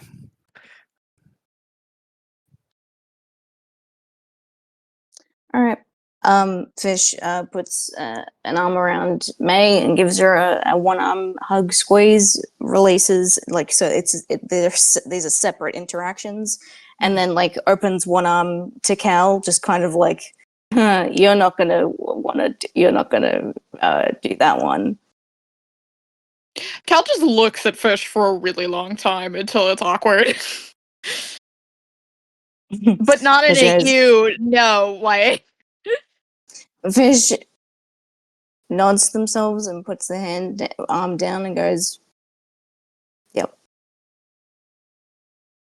See you guys," and leaves. And internally, On the teleporter circle, or is this when we back by Well, now? no, I think once we got into Yeah. the we're back in the outside the temple, temple. Yeah. Fish leaves to go home, and in that moment that just now happened, they were like, "Yep, this thing, I've got to let it go," and that was that thought. This thing, I've got to let it go. All right. Um. and May goes, "Ugh." Yeah, the moment Fish is out of earsight, May does Cal and is like, "Caligulous? What was that about?" Wait, What? We're all gonna pretend that Fish is now going to be a 24/7 father? No, but I think it was more about our involvement in their life more than anything else. I like Henry fine. I'm glad to be an ally to Henry. And I could even be, I don't know, a teacher or mentor, but godmother, it's just so infantilizing to Henry. There's a reason that you do infants because they need godparents. I mean, Henry isn't exactly knowledgeable about the magical world. In many ways, he is an infant. I don't mean that to infantilize him. I just mean I think Fish wants to protect him, and that means having people that they can trust to touch base with Henry and so on if they're not around for it. The entire thing strikes me as the desperation to try and pretend that Fish can start on day 0 in the womb with Henry, and I'm just not comfortable with that. And besides, I mean, I'm not the only one who has had to have realized. Fish only knows that Henry exists because their power started to manifest and connect. There's every possibility of children who have already passed that could be biologically Fish's. Why this child? And May goes, well, maybe you could be the godmother for one of them. Yeah, I'll be a godmother for the dead one. Sounds good. I think okay. I think May's hearing this and May doesn't disagree, but it's not. May, I think, says a salient and unfortunate point that I cannot disagree with, but I don't think Fish expects to start from day 0 either. I suspect they're probably quite conscious of the fact that they cannot start from day 0, and they're perhaps attempting to make up time in whatever way they can. You never saw the worst of it with Isle. Fish can go from 100 to 0 so fast. That's And you just saw it happen. Yeah. Sorry, go on, Minnie. Yeah, it's just like, and the more there's this huge emphasis on birthday presents and godparents and stuff, the more I feel like a clock is about to run out.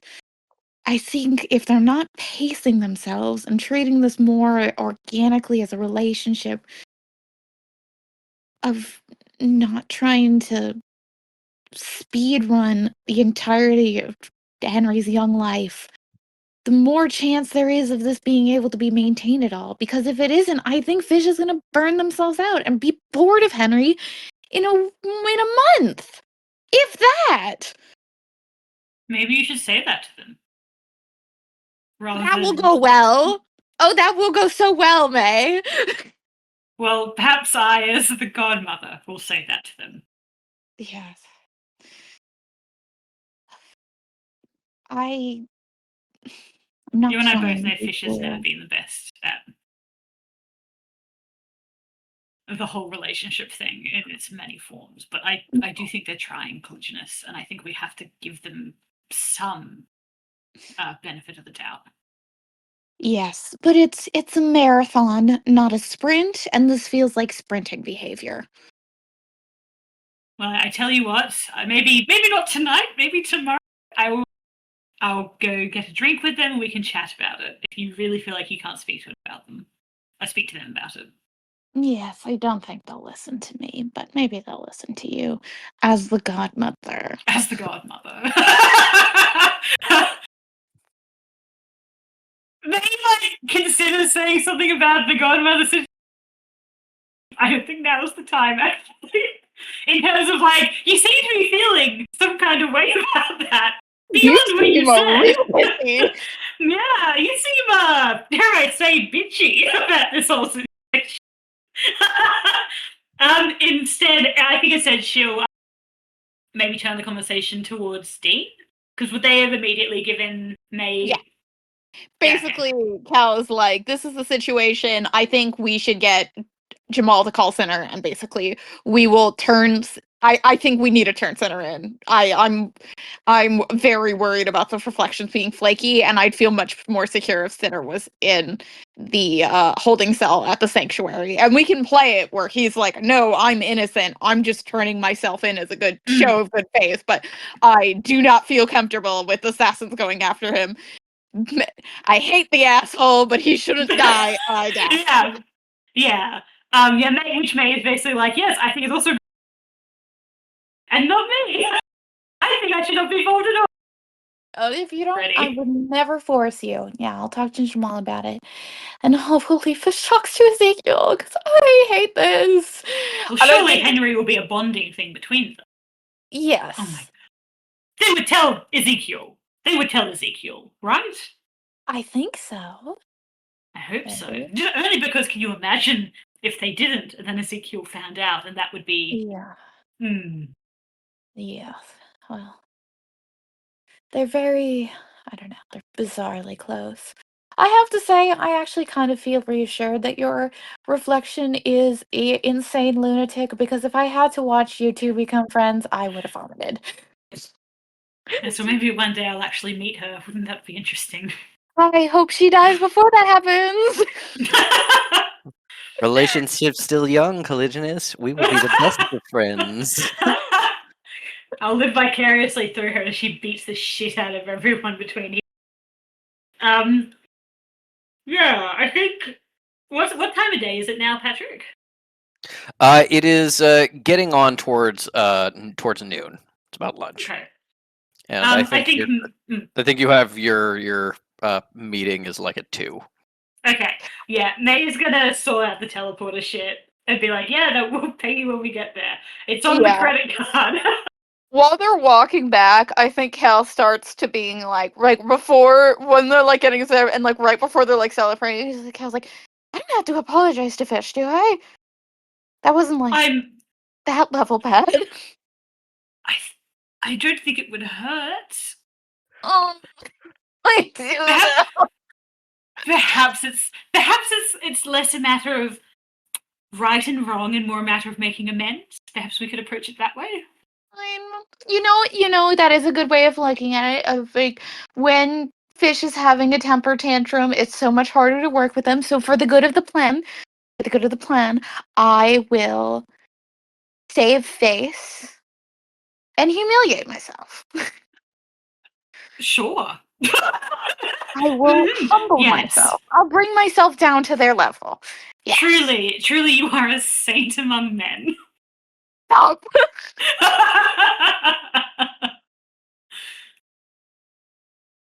Okay. And did she mention it was Kalor? Or just like, I think that would be like, I've got it, because May did tell Cal, like, I was on the phone to Kalor way back. Yeah. So she'd be like, I've got to hop off to that meeting now. You know? Yeah, Cal's gonna be really intense and go like, please be careful and call me if you need anything at all. You sure you don't want one of my saints to come to accompany you? Just as extra security? No, don't. And May Send really loves Adrienne. this, but for the wrong reason. May. Adrienne, I need you to wait while May's getting her teleporter and then grab the back of her shirt. May's like, no, I don't want to. You know, I've no issue with Kalor, but I don't want the Maharaja to get any, ideas that I might be investigating them. But I appreciate it. Maybe down the line. Cal, this because I think it's funny. She's like, I don't know. Do you need an intern? I can send Adrienne. She can take your notes. She's stabby. She's a bit trigger happy. If a trigger were a dagger. I can confiscate her weapons first. No, let's revisit this later. Oh, okay, next meeting. Yes, next meeting. We'll get her in the field eventually.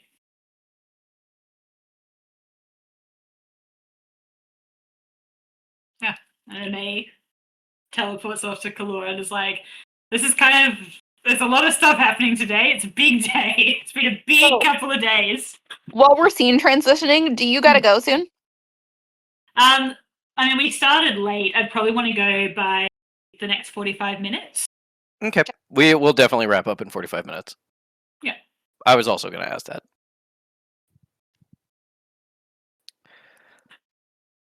I don't want to have this a scene, because like I'm happy to go into a Fish and Henry scene or a main Clore. So I just want to say she tells Jamal the update and is like, "Hey, we've decided the safest thing for Sinner is being in protective custody. When you call him, please let him know." I'm not so sure about it needing to be a scene. I mean, you guys let me know, but like Fish on the walk back to the place brings back up Zeke and goes, Good. please, please, please help us with the plan. I'm sorry I would yelled at you. We have a son. Please be normal about it. I think you just get voicemail. Okay, Fish Yeah. leaves a voicemail and basically just goes, please help us out with this Chantilly real metal swap plan. Sorry I yelled at you. Things are just weird. I don't want you to come down, but you probably fucking have to. So just be cool and stay away from anyone you don't have to be involved with, which is everyone. Bye. Oh, the Ninier was so mean to me. And not in a sexy way.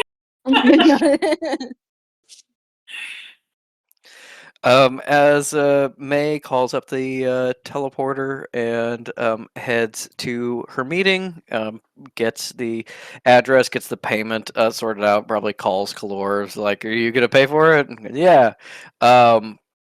You teleporter comes, teleport away, and you end up in not just New York City, but Manhattan, down in the financial district, and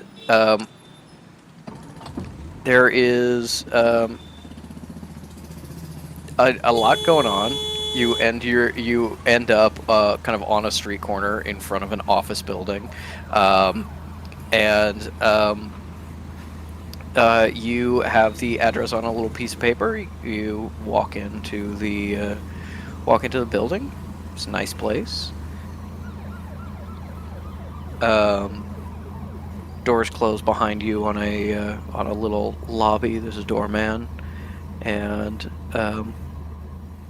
you end up taking the elevator up to the floor for your meeting. This seems to be a conference room that has been rented out for this meeting. It's fairly private. The way it's set up is essentially you go from the elevator to the conference room and then back, which does mean that you can kind of come and go without like people seeing you for the most part. And as you come in, you see Kalor outside the room speaking earnestly with someone you recognize. Mr. George is not here, as far as you notice. That does make sense since this is a Maharu thing rather than like a her job thing. But she is talking to a man you recognize, sort of like sort of a bigger guy, kind of straining at his suit jacket just a little bit. That you recognize as a baron that helped organize digs for you. One of your supporters in the peerage of England, the Baron Willoughby de Brooke, and is until it's one of those things where first of all, this is not necessarily somebody you like. This is somebody you courted for money and who was supportive of your ambitions, but mostly of Howard's ambitions, since that was the point at which the funding was taking place. You probably went through like the first 7 times you ran into him not realizing he was magically aware, because he is magically aware and is a sorcerer, but only technically. Within, the peerage, within the rich and the nobility, training to throw fire is still work. And work is for poor people. So you can be kind of this like non-legacy family, but like magically aware sorcerer, and still not have any magic because you never worked at it in any way, shape, or form. And that is kind of the role that this man operates in. Knows everything about the magical world. Couldn't light a match. Just absolutely nothing. Level 1. Yeah, level 0.1. Yeah. But you recognize him as a supporter from back in the day, and he has a little gold Maharu pin on his lapel. As you step off the elevator, Kalor sees you, turns to you. May! Cool, darling. It's so good to see you. May like sweeps her up and not necessarily in a flirtation. Just as like, oh, it's nice to see you again. Thank God, nice someone to he see you hasn't seen. too. Thank Somebody you who for didn't see May coming. dissected. Yeah. May is like, oh no, my pleasure. Anything, friend. And of course, payday wink. But yes, I recognize Baron. Lovely to see you again. It's been quite a while. Miss Gladly, hello. It is good to see you again. You're still keeping your hand in the Egyptology game, then, I guess.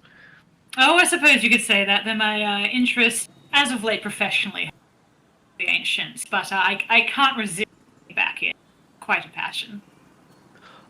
Oh yes, no, it's a shame that you and Howard had that falling out. Really could have had a lot of success with that whole Tutankhamun business. Are you in the Maharu by any chance? I'm certainly trying to be. Oh, well, we are always looking for new members, especially those who appreciate the mystical arts of the ancient Egyptians. Yes, perhaps we can bring you in for a few talks, to say what it was like working with Dr. Carter and the discoveries that you made. Yes, I would love that nothing would be more. very interesting. It would be very good. Well, I had no reason to believe that Miss Cole's expert was you, but it is a pleasure to see you. Are you, if you'd like, I believe the other party is here, if you'd like to get started. Oh, I assumed perhaps that you were the other party. Of course, introduce me. I am selling a object from the estate's personal collection, and it seems, and there's like a bit of well hidden distaste on his face that you are very used to. Like, well, he thinks it's well hidden, but you are kind of used to of like talking about the non-nobility. That is like apparently this buyer is not interested in having it authenticated by any of our experts within the Maharu. Something about us being biased about artifacts. You're like, yeah, and then just like remembering all of the people you've talked to and all of the research, and they're just like, this is an ancient Egyptian sacred vessel, and you're like, that's an ancient Assyrian piss pot. Just like absolutely nobody in the Maharu really has any idea what they're talking about, but they all do Yeah. think that they're experts. So you're Yeah. kind of like, I'm so sorry. That's totally valid. But yeah, that sucks. Yeah. The nerve. The nerve. As the Baron very like chivalrously opens the door for you and gestures you into the meeting room, you see the buyer. There is another person you recognize, Mr. May of Mammon and Sons, who has been staring out the window. And Elise. And Elise turns and sees you. Big broad smile breaks out on his face. And a woman you don't recognize, sort of a middle-aged black woman carrying like a like briefcase. It seems very like serious. As you enter the room, Mr. May hustles up to you and gives you a big handshake, and it's just like, "Oh, Miss Gladly, it is so wonderful to make your acquaintance again. Whatever are you doing in New York?" Mr. May, of all the people I expected to see it, well, I'm actually... I'm sorry, you cut out. I want to get all of your acting. Mr. May, of all the people I thought I'd see in this room, I'm actually here to authenticate this item. Oh, well, I'm sure we could not ask for a better expert. Go on, Mr. May. You Quite couldn't. good. Well, it's interesting. I'm actually here helping provide some of the funding for this little transaction. My associates and I do sometimes deal in connections, I would say. And when this client of mine approached our group looking for some artifacts of this nature, I was able to reach out to Miss Glore, and she was able to reach out to her contacts and arrange for this to be purchased.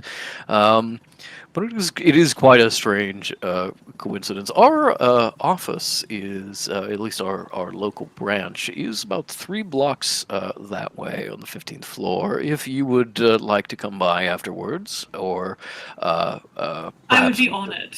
Well, that is very nice. You know, we never got the opportunity to talk shop. So where I will say the funding is still on the table. Well, Mr. May, I have to confess and I would be very interested in talking shop with you.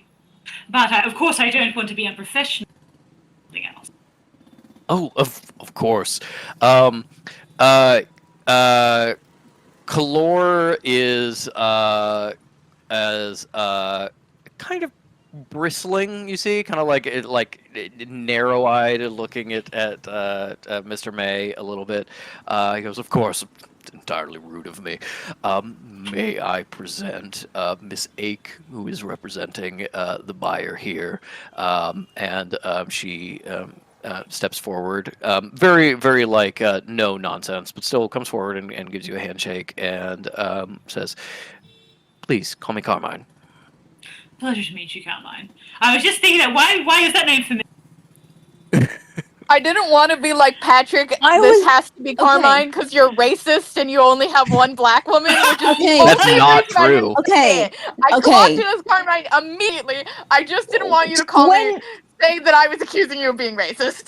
Just the fact that when you specified, I was like, it's Carmine. I was just like, I know it is. The secret to me that I've realized in myself is if I specify too much about what a character looks like, including like racial features, that means they're actually like a character I've developed and thought of. And if I'm just like, there's a guy standing there, that means there's somebody random who's never going to matter past this scene.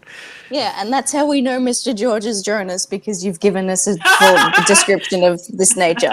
Anyway, I mean, glad he's to hear just from shown up a bunch. That still makes sense. Yeah, man. You go out of your way to say Mr. George wasn't here instead of not mentioning him. Shut up, Patrick. So I hope you guys don't have mentioned even know what Carmine I'm getting accused of. Okay. Carmine comes forward and very seriously shakes your hand and then looks at the others and says, "I'm eager to begin. Where's the item?" Baron steps forward with a case, click, click, pulls it off, and within, nestled in some packing material, is a very fine, what looks like a maybe clay vessel of some kind. It definitely looks Egyptian. Looks kind of obviously Middle Kingdom, but without examining it closely, you can't actually authenticate it. Kalor and Mr. May kind of take a step back, being like, this is the deal. We were just here to facilitate it. Now we're just kind of watching and making sure everything is okay. Yeah. What do you want to do in this moment? Okay. Firstly, I'm casting Fortunate Soul on myself. Just to make sure I really nail this as best I can. May is going to do first without touching it. Just, do a... You know what she's going to do? Can she take out her... Examine all the carvings and stuff? Yeah. Do a visual examination first, and then I presume have some gloves or something she can use to pick it up and have a closer look. And if she has cause to believe it's necessary, she's also going to use spell point to cast Identify. Okay. Give me an investigation check with advantage then. Okay. That's a bit more like it. Does May still have the Eldritch Thread, or is that worn off by now? That probably would have worn off by now. Yeah. I think it lasts like 10 minutes. It does. I didn't need 10, to use it, no. No, that's all right. Okay, so that would be 27 dirty. Okay. With a dirty 27, you're examining it really closely, and when you really get into it, the difference between a authentic piece and a really good quality fake, even a time period inaccurate fake, which means like, oh, this is from the Middle Kingdom, but this is a reproduction made during the Late Kingdom or something like that. Something that is still very old but is not authentic. The secret is always in the details. So you really get in there, you really examine those carvings. You see, you even give it like a little sniff. See what the glaze is made of, what it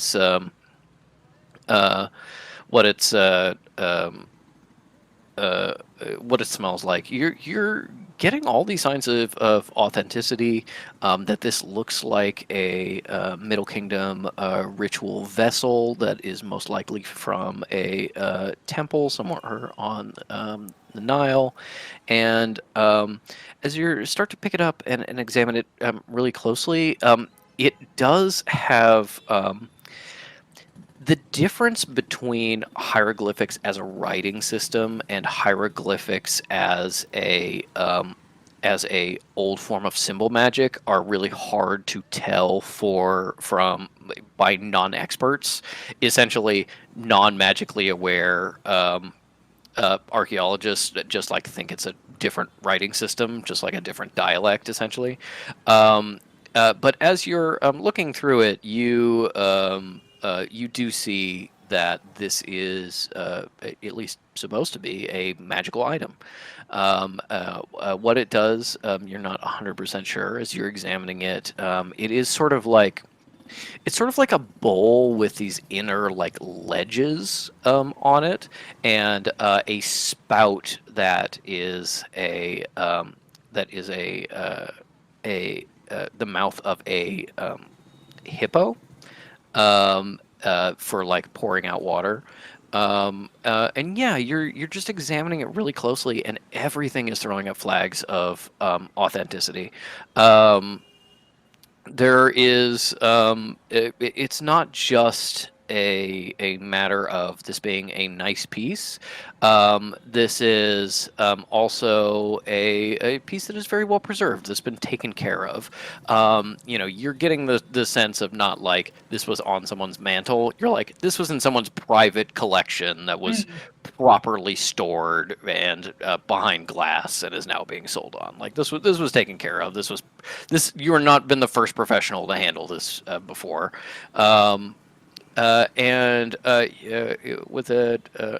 that role, you also think that you didn't dig this one up specifically. You have dug up vessels that are in this general shape and style before, and you know what magic they had, but obviously, officially, you would want to double check, including, since it is on your mind, you've dug up a couple of these with Howard early in your career.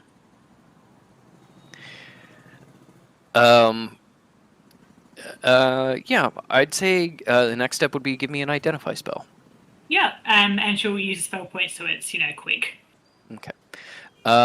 As you're examining it, running your hands over the carving, you push just a little bit of magic into it to see what it does. This is a ritual divination vessel that would have been used by the priests and priestesses of a certain temple. It is to be dipped in the Nile, and the way that the silt lands on the interior edges, which are magically charged, essentially tells you how the Nile is going to flood for the next X amount of years. It's very clearly like an important vessel and an important cultural artifact, but like magically in the modern age, not particularly powerful or interesting to like non-magic nerds like you. Something that has is something that has a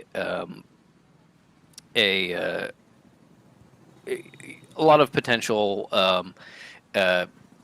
historical significance in a museum, something like that. But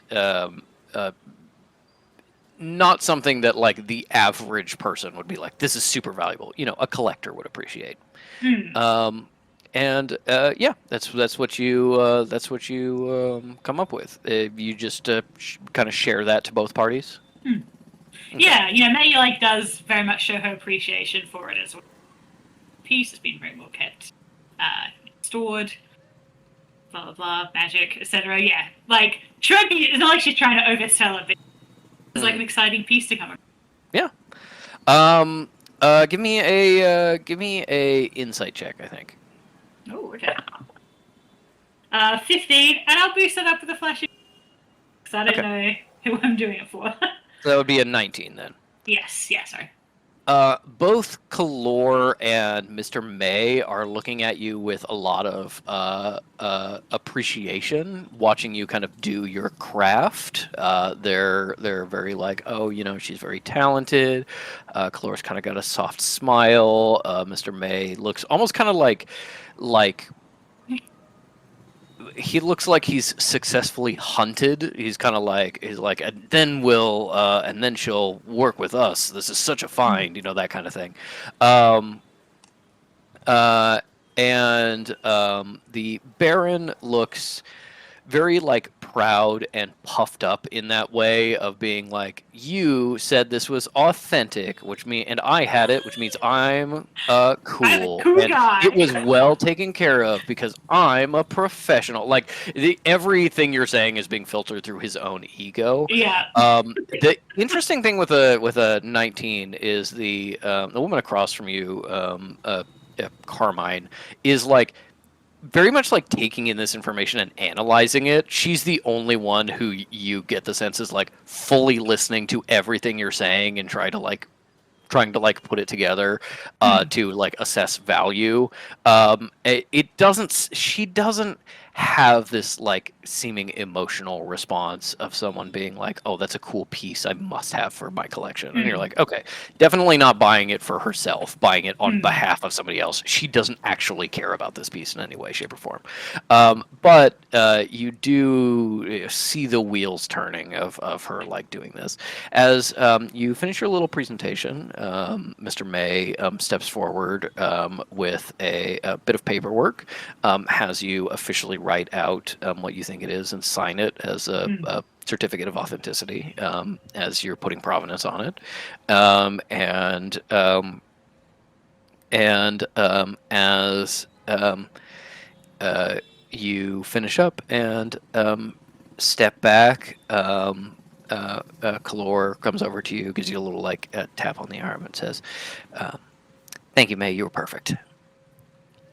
Well, they made it very easy by bringing you such a lovely piece. It is really nice. I mean, I could kind of tell like. I could tell where it was from, obviously, and I could kind of tell sort of when it was from, but, you know, Egyptology is not really my area of expertise. But I thought it was very pretty, and the carvings are nice, and, you know, the hippo head's well sculpted. You know, it's a piece that I asked if we wanted to acquire for one of the national museums, and, you know, they wanted, they weren't really interested. They figured they'd let the private sale go through, but you know, it's nice. I think you were right to ask. Otherwise, if we only focus on the bigger things, and day-to-day beauties pass us by. I think that as well. I think that a lot of people think history is like big things happening with important people, and history is really just the day-to-day lives of people, kind of making choices, living their lives over and over again until history happens. You know, you don't necessarily need the recognition or what have you to be a mover and shaker, someone who changes history. You can just be a farmer or a priestess or something like that and have an effect on history. Very well spoken, Clara. I utterly agree. As you've like stepped to the side and are having this conversation, Carmine and the Baron step forward. She says, "The item is as described. Here you are," and pulls out a little checkbook, signs the check, and passes it over. The account is fully funded with the amount agreed. And as the Baron looks from her to Mr. May, he gives a slight nod of like, "I can guarantee that it is fully funded. The money is there." You know, he is kind of the guarantee on that side of the equation. As Carmine very carefully packs away this object, very like precise, you know, someone who knows what they're doing, maybe someone who's handled important objects before. Saw the little smirk from Meg. Puts it away, and that concludes their business. As Carmine does a last round of handshakes, she leaves. Mr. May starts to head out, but ends up kind of like lingering on the door, around the door, like he wants to talk to you. The Baron comes up to you and says, "Wonderful job. Everything is advertised. You very clearly have kept up with your studies. Howard taught you well. We would be honored to have you speaking at one of our engagements this coming weekend. And if it is not too forward of me to say, I think you would make an excellent member of our organization." It's the perfect amount of forward, Baron, and I would be very much honored to speak at your upcoming engagement. Here's my contact, you know, gives him a setting, whatever, and says, "I'll wait for you to get in touch and advise details and so on. Let me know about the too fond of these, and I want to make sure I make a good impression. Well, then hopefully I will see you then. And gives a little nod to you all, gives a handshake to Mr. May as he's outside the door, and they Clore also says, I'm glad you found a way in. I know you were asking about them quite a bit. Cool, darling. There's no finding my way in about it. You got me in. I very much appreciate it. Are you going to be sticking around? I do have to go do a little bit of business, but I'd love to get a drink or something afterwards. If you were in the area. I have a plane ticket to fly out tonight, but maybe if you want to grab dinner or something like that. That'd be That great. sounds lovely. Wonderful. It was nice seeing you. It was lovely to see you too. Let me know when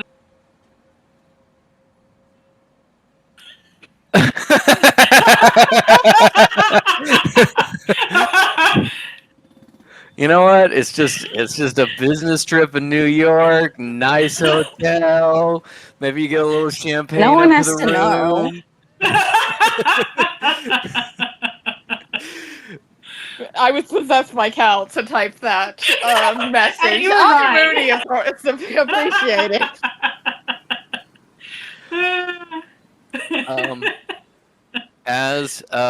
I do understand we're running short on time. As she leaves and you head out with Mr. May to walk down to the offices of Mammon and Sons. He is mostly making small talk about like what you've done, but you can tell that he's been fishing out information about what you've been doing recently in Sudan, digs you've been on, things like that. And you just ask him about him if you want any of that information. You eventually reach the offices. Give me a perception check. Sure. 19. Oh, sorry, 18. He talks about coming from a big family, and you're like, oh, can't relate. He laughs about he laughs about a business meeting that you kind of get is funny, but it's very much like that businessman humor of if you were in the industry, that would be absolutely hilarious.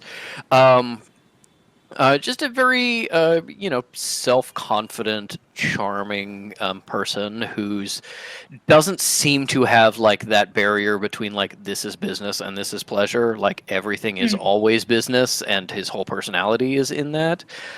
With a 19, you are still seeing, especially because you're walking next to him, you see it out of the corner of your eye, that fuzzing and shifting. You remember how one of the first things that stuck out to him and his group at Metal's wedding was that he was using illusion magic. Now, that made sense because a lot of people were, because they were trying to look nice for a wedding.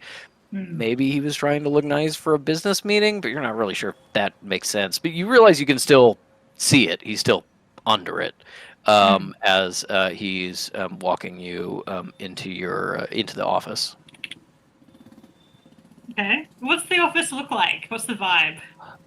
It is very much like a lawyer's office mixed with a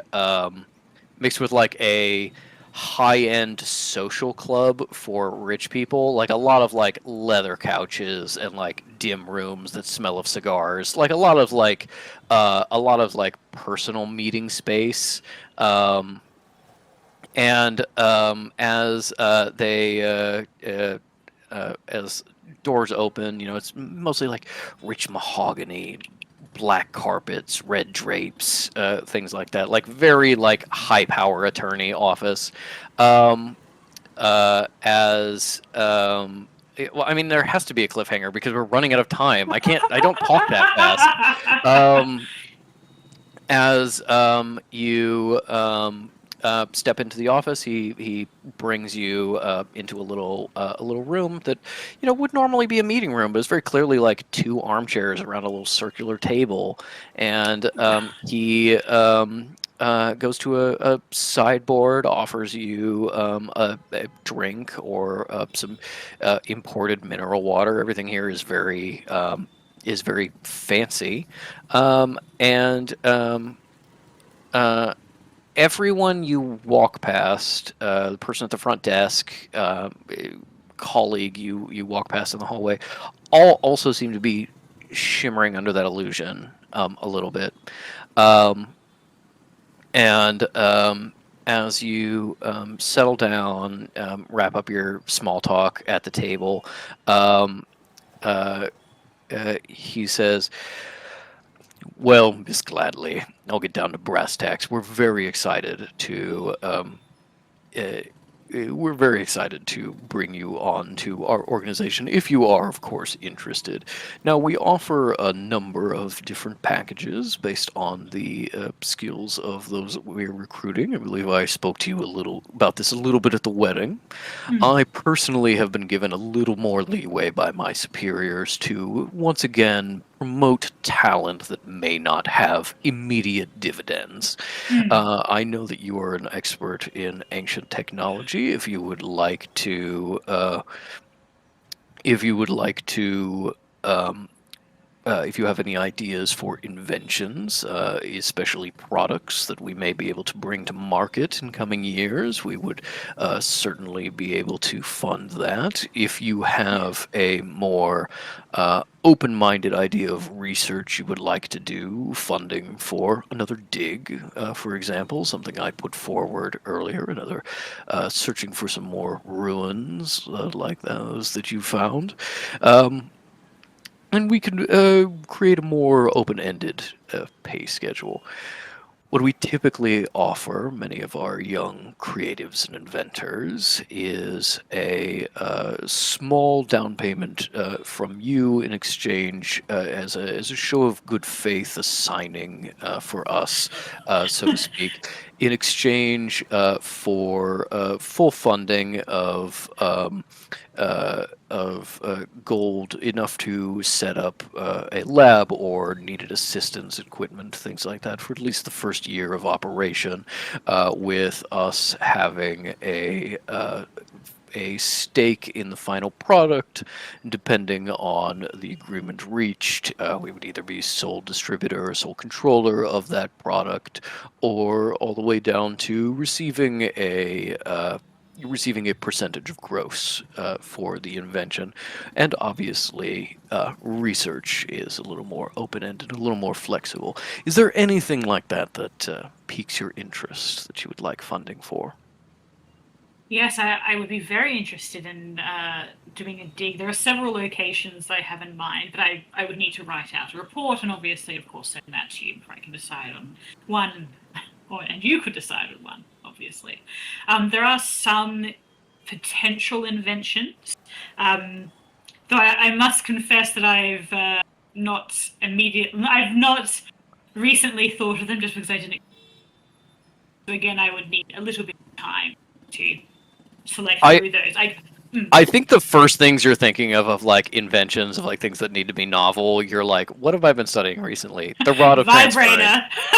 Yeah. I know that's what I was access to that necessarily. Yeah, there's this kind of thing about being like, can I make an invention from that is also safe, that I'd be willing to give to somebody? Yeah. Sorry, Pedro, can you say again what the various potential terms and conditions were for like? Essentially, he's offering to fund the process of creating an invention. There is something that he would need from you, in addition to the contract signing, but in exchange, he would provide financial support and material support. He would, this is all flexible. If you're like, I'm inventing this thing and I'm just going to do it by myself. It's like, cool, we'll fund the equipment, we'll get you a workspace, but we're not going to pay for like lab assistance if you think you can do it by yourself. And then in exchange, we think that we don't need a controlling interest in this. We will have like influence over your sales and who you sell it to, and we'll take a percentage. And then other ones, it seems like they're kind of like, we'll have sole control of the invention after it's created in exchange for more funding up front that is both for the research and for personal use. Things from funding, the equivalent of grad students funding like a whole lab for you to set up. It really feels like kind of like a higher education, like research grant without having to go through the whole grant process. It does really seem like good. The numbers he's talking about are like, if we just had a contract that ended up with 8,000 gold once you factored in the materials cost, the location cost, then ended up being a payment of 300 gold for materials for each of the first 3 months, then 300 gold for personal use for the remaining 9 months. Like, he's talking numbers that is like, if you want to create something and you've been low on the funding, or you wanted to have a dig and you never had the like financial support, because the fucking last time you got financial support, you had to go to the benefactor, and that fucking sucked, obviously. You could, if there's something you wanted to accomplish that requires money or materials, you could do it. If there was something you wanted to invent and like get rich, you could do it. It's just a matter of like, what the specific terms are depending on what you want to do. Yeah, okay. In that case, I'm torn between using this as a way to further investigate and May will come up with an invention that she deems safe based from it, or doing another dig. What do you guys think? I would say that the dig would take a lot of time, is the thing, is being like, that's a whole operation. And there's no center to help. Yeah, there's no center to help. That's tons of time out of the year interfering with like, helping everything your friends, else. keeping them safe and stuff like that. An invention is certainly more flexible, but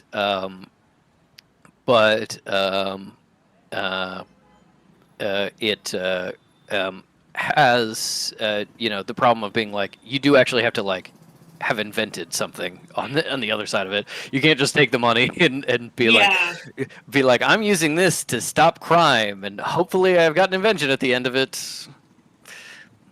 Okay, I think May will ask for set up for a private laboratory, and she's going to ask to have it set up near Cal's temple.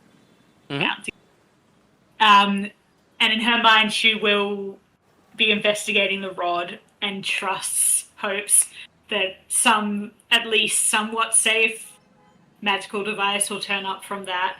But she also flags to May that further down the process, she would like to consult with some industry contacts she knows well, like specifically Golf and Holly, once she's got a product in mind.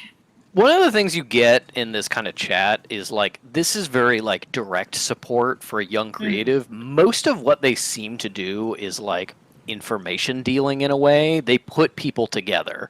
You need something, they find someone who can do that. That seems to be kind of their bread and butter. So if you're like, I want to create an invention, but I need an expert in like this thing, they're like, cool, we're gonna find something. We're gonna find someone to do that for you. But also, if you're just like, I don't really want to enter into something formal, I just want to like pay you to get some information for me. That's like a way to do that too, is you could be like, oh, I'll be paid in like a combination of gold and information or something like that. They're like information brokers to a certain extent, as like seemingly like their main funding. Mr. May essentially says, Well, without knowing exactly what product you will create at the end, can you speak in some generalities around the type of magic that you're studying and what products could come from that? Yes, it's difficult as I'm quite in the early stages. Much to do with medical transfer or absorption. I'd like to steer clear of military technology, which I'm sure will limit possibilities, but I feel like there's room for medical technology, which could be quite of the sorceress community. Not to mention potentially also teaching devices. Goodness knows we always need more education in our little community. But also I think in even more generally, a stronger understanding of what our magic is and how we can better use it. I couldn't agree more. It's always interesting when you come to a world and there are these systems that everyone uses day to day, but they never truly understand how it works, nor do they even seem Exactly. curious about learning about it. Well, that is quite interesting. We certainly have an interest in magical transference. We would be willing to fund your lab and the facility on a let's start out with a first year for the initial contract and see if we want to go into a second. With such an open-ended and potentially dangerous technology, we would have to require us at Mammon and Sons would have to have ownership of the resulting technology, with you having a 49% stake in the resulting components, requiring your consent for any usage in any open market here, and in exchange, once we come out at the end of expenses, let me just, it's like it goes on a calculator, he's flipping through like an actuary book, he's like, you're seeing the like business side of his expertise that's not just the like talking to people. He very quickly is able to put together like exactly how much funding they're willing to give you, and it will come out to, separately from paying for the workspace and paying for a like material stipend that, you know, doesn't go to you if you don't spend all of it, so it's in your interest to spend all of it. Will get you 200 gold a month for the first year, and he starts writing up a contract, and he says, of course, as a I should warn you that our contracts are both legally and magically binding. We will be aware of any attempt to break your word here or to subvert this contract in any way. The contract ensures that we can find you anywhere on any plane of existence, and of course, as part of the initial agreement, we will, as a standard fee, require 1/4 of your soul. May laughs at the soul thing. Does Mr. May? He gives like a little smile and then like waits for you to stop laughing and then goes, "It's very clearly laid out here in sort of technical language if you want to read it over." And essentially, the first part of the contract is I will forfeit in payment 1/4 of my soul for the activation of this contract, on the understanding that it shall do no permanent damage to myself, my soul, or my body, and like very like strict contractual languages of selling a piece of your soul. Does it revert back to me? Well, of course, Miss Gladly. You know, souls regrow naturally. We expect that with a sorcerer of your age and power, we could expect your full soul to be fully repaired within 4 to 5 months or so. We would not want to take anything that risked your health, and even from a business standpoint, long-term profitability.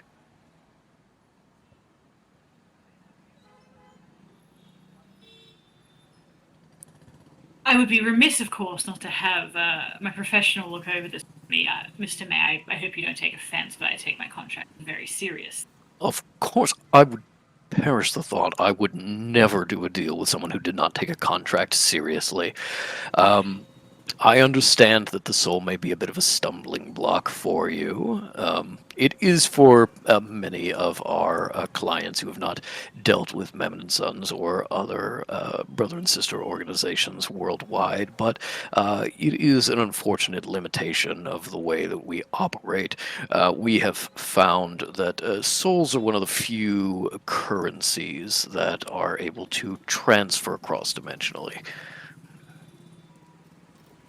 Oh, cross-dimensionally, are you working with, Sorry, it's me laughing. Not fascinating. Where is it transferring to? Oh, our home dimension. Now, Mr. May, you can't just say something like that. Information. No, I understand. Well, as are you overly familiar with the planes of existence and the alternate dimensions that have been discovered of this world? After reading a guidebook, yes, of course.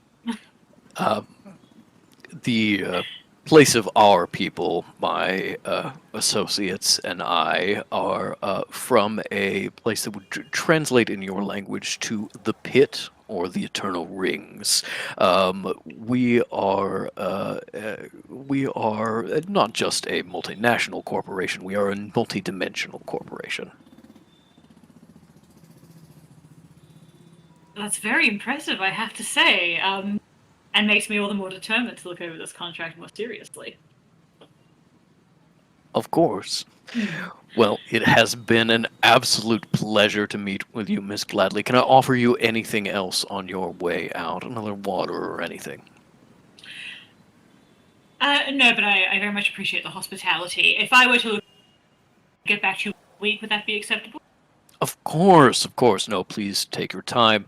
If you don't call back in, say, 2 weeks, I'll arrange a follow-up call with you to see how things are progressing and if your contractual expert has any questions. Much appreciated. May I have the best point of contact? Oh, of course. No, here's my personal card and with our office number on the back. Please keep in touch. Very excited to make this work with you. I certainly will. And then she turns around, like to leave, and then turns back and says, I hope this doesn't come across too forward, Mr. May, but now that I know that you're from another dimension, I have to ask what's behind that very good illusion magic of yours. If that wouldn't be too rude. I'm a curious person. I can't quite help myself. This has sort of been like walking out into the hallway, and you see the receptionist, kind of a younger looking guy, still with the Mammon & Sons pin on, kind of looks over at you ruefully and like rolls his eyes a little bit before going back to writing in a notebook. Mr. May says, well, I admit that I was perhaps a little optimistic to believing that you were familiar with my people, but of course, if it would put you at ease, I have no problem at all.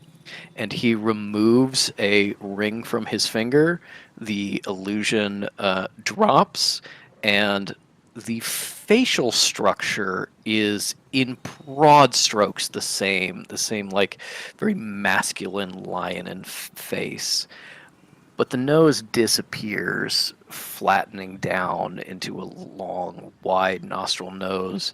The skin goes from like a decently tanned Caucasian to like a light burnt orange. The irises entirely disappear, and the eye is 100% black, and large horns stretch out and above his So he's a head. tiefling. He is a demon. Yes, he's a tiefling or a demon. Yes. Yeah. Okay. Yes, as Ink pointed out, Mammon is a demon from Christian mythology. So I think it's fair to say that May would have been familiar with The like fucking moment the you various said the dimensions. word, I was like, Yeah. oh, I see. But is she familiar with like of his people faces, I or think is this like a shock? so. This is definitely a shock.